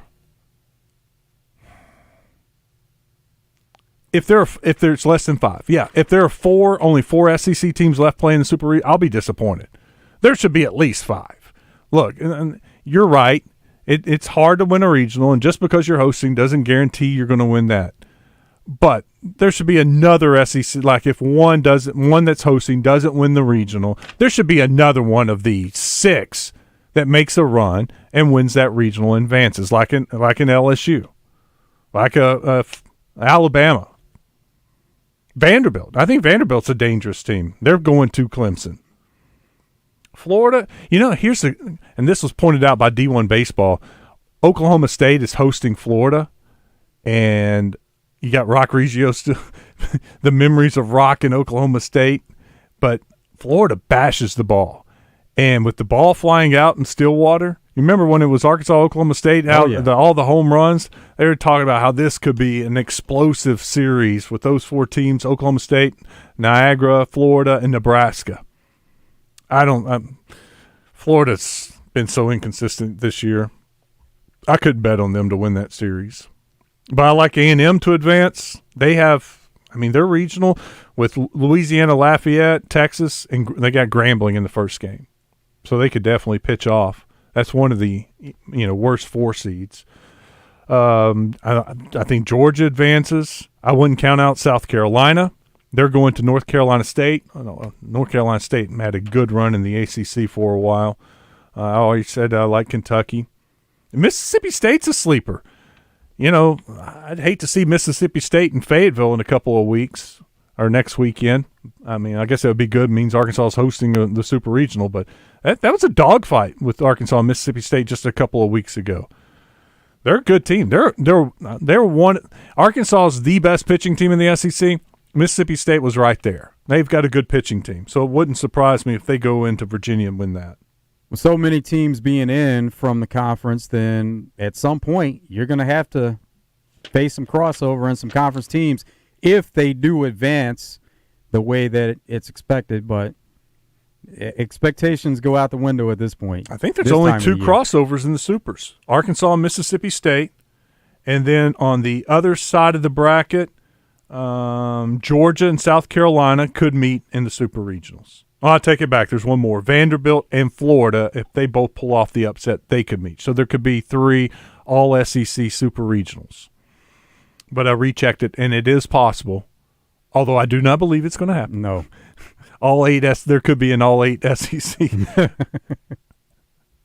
But if the five seeds take care of business like they're supposed to, you could have 5 seeds, 5 of them in the College World Series, and that would be a new record. Check out Bet Saracen and all the different things you can do. It's not just betting on the finalists at the College World Series, but you can bet on who wins the regional, each regional, all 16 regionals, and then you can also do a futures bet on who you think will win the Super Regional for that bracket.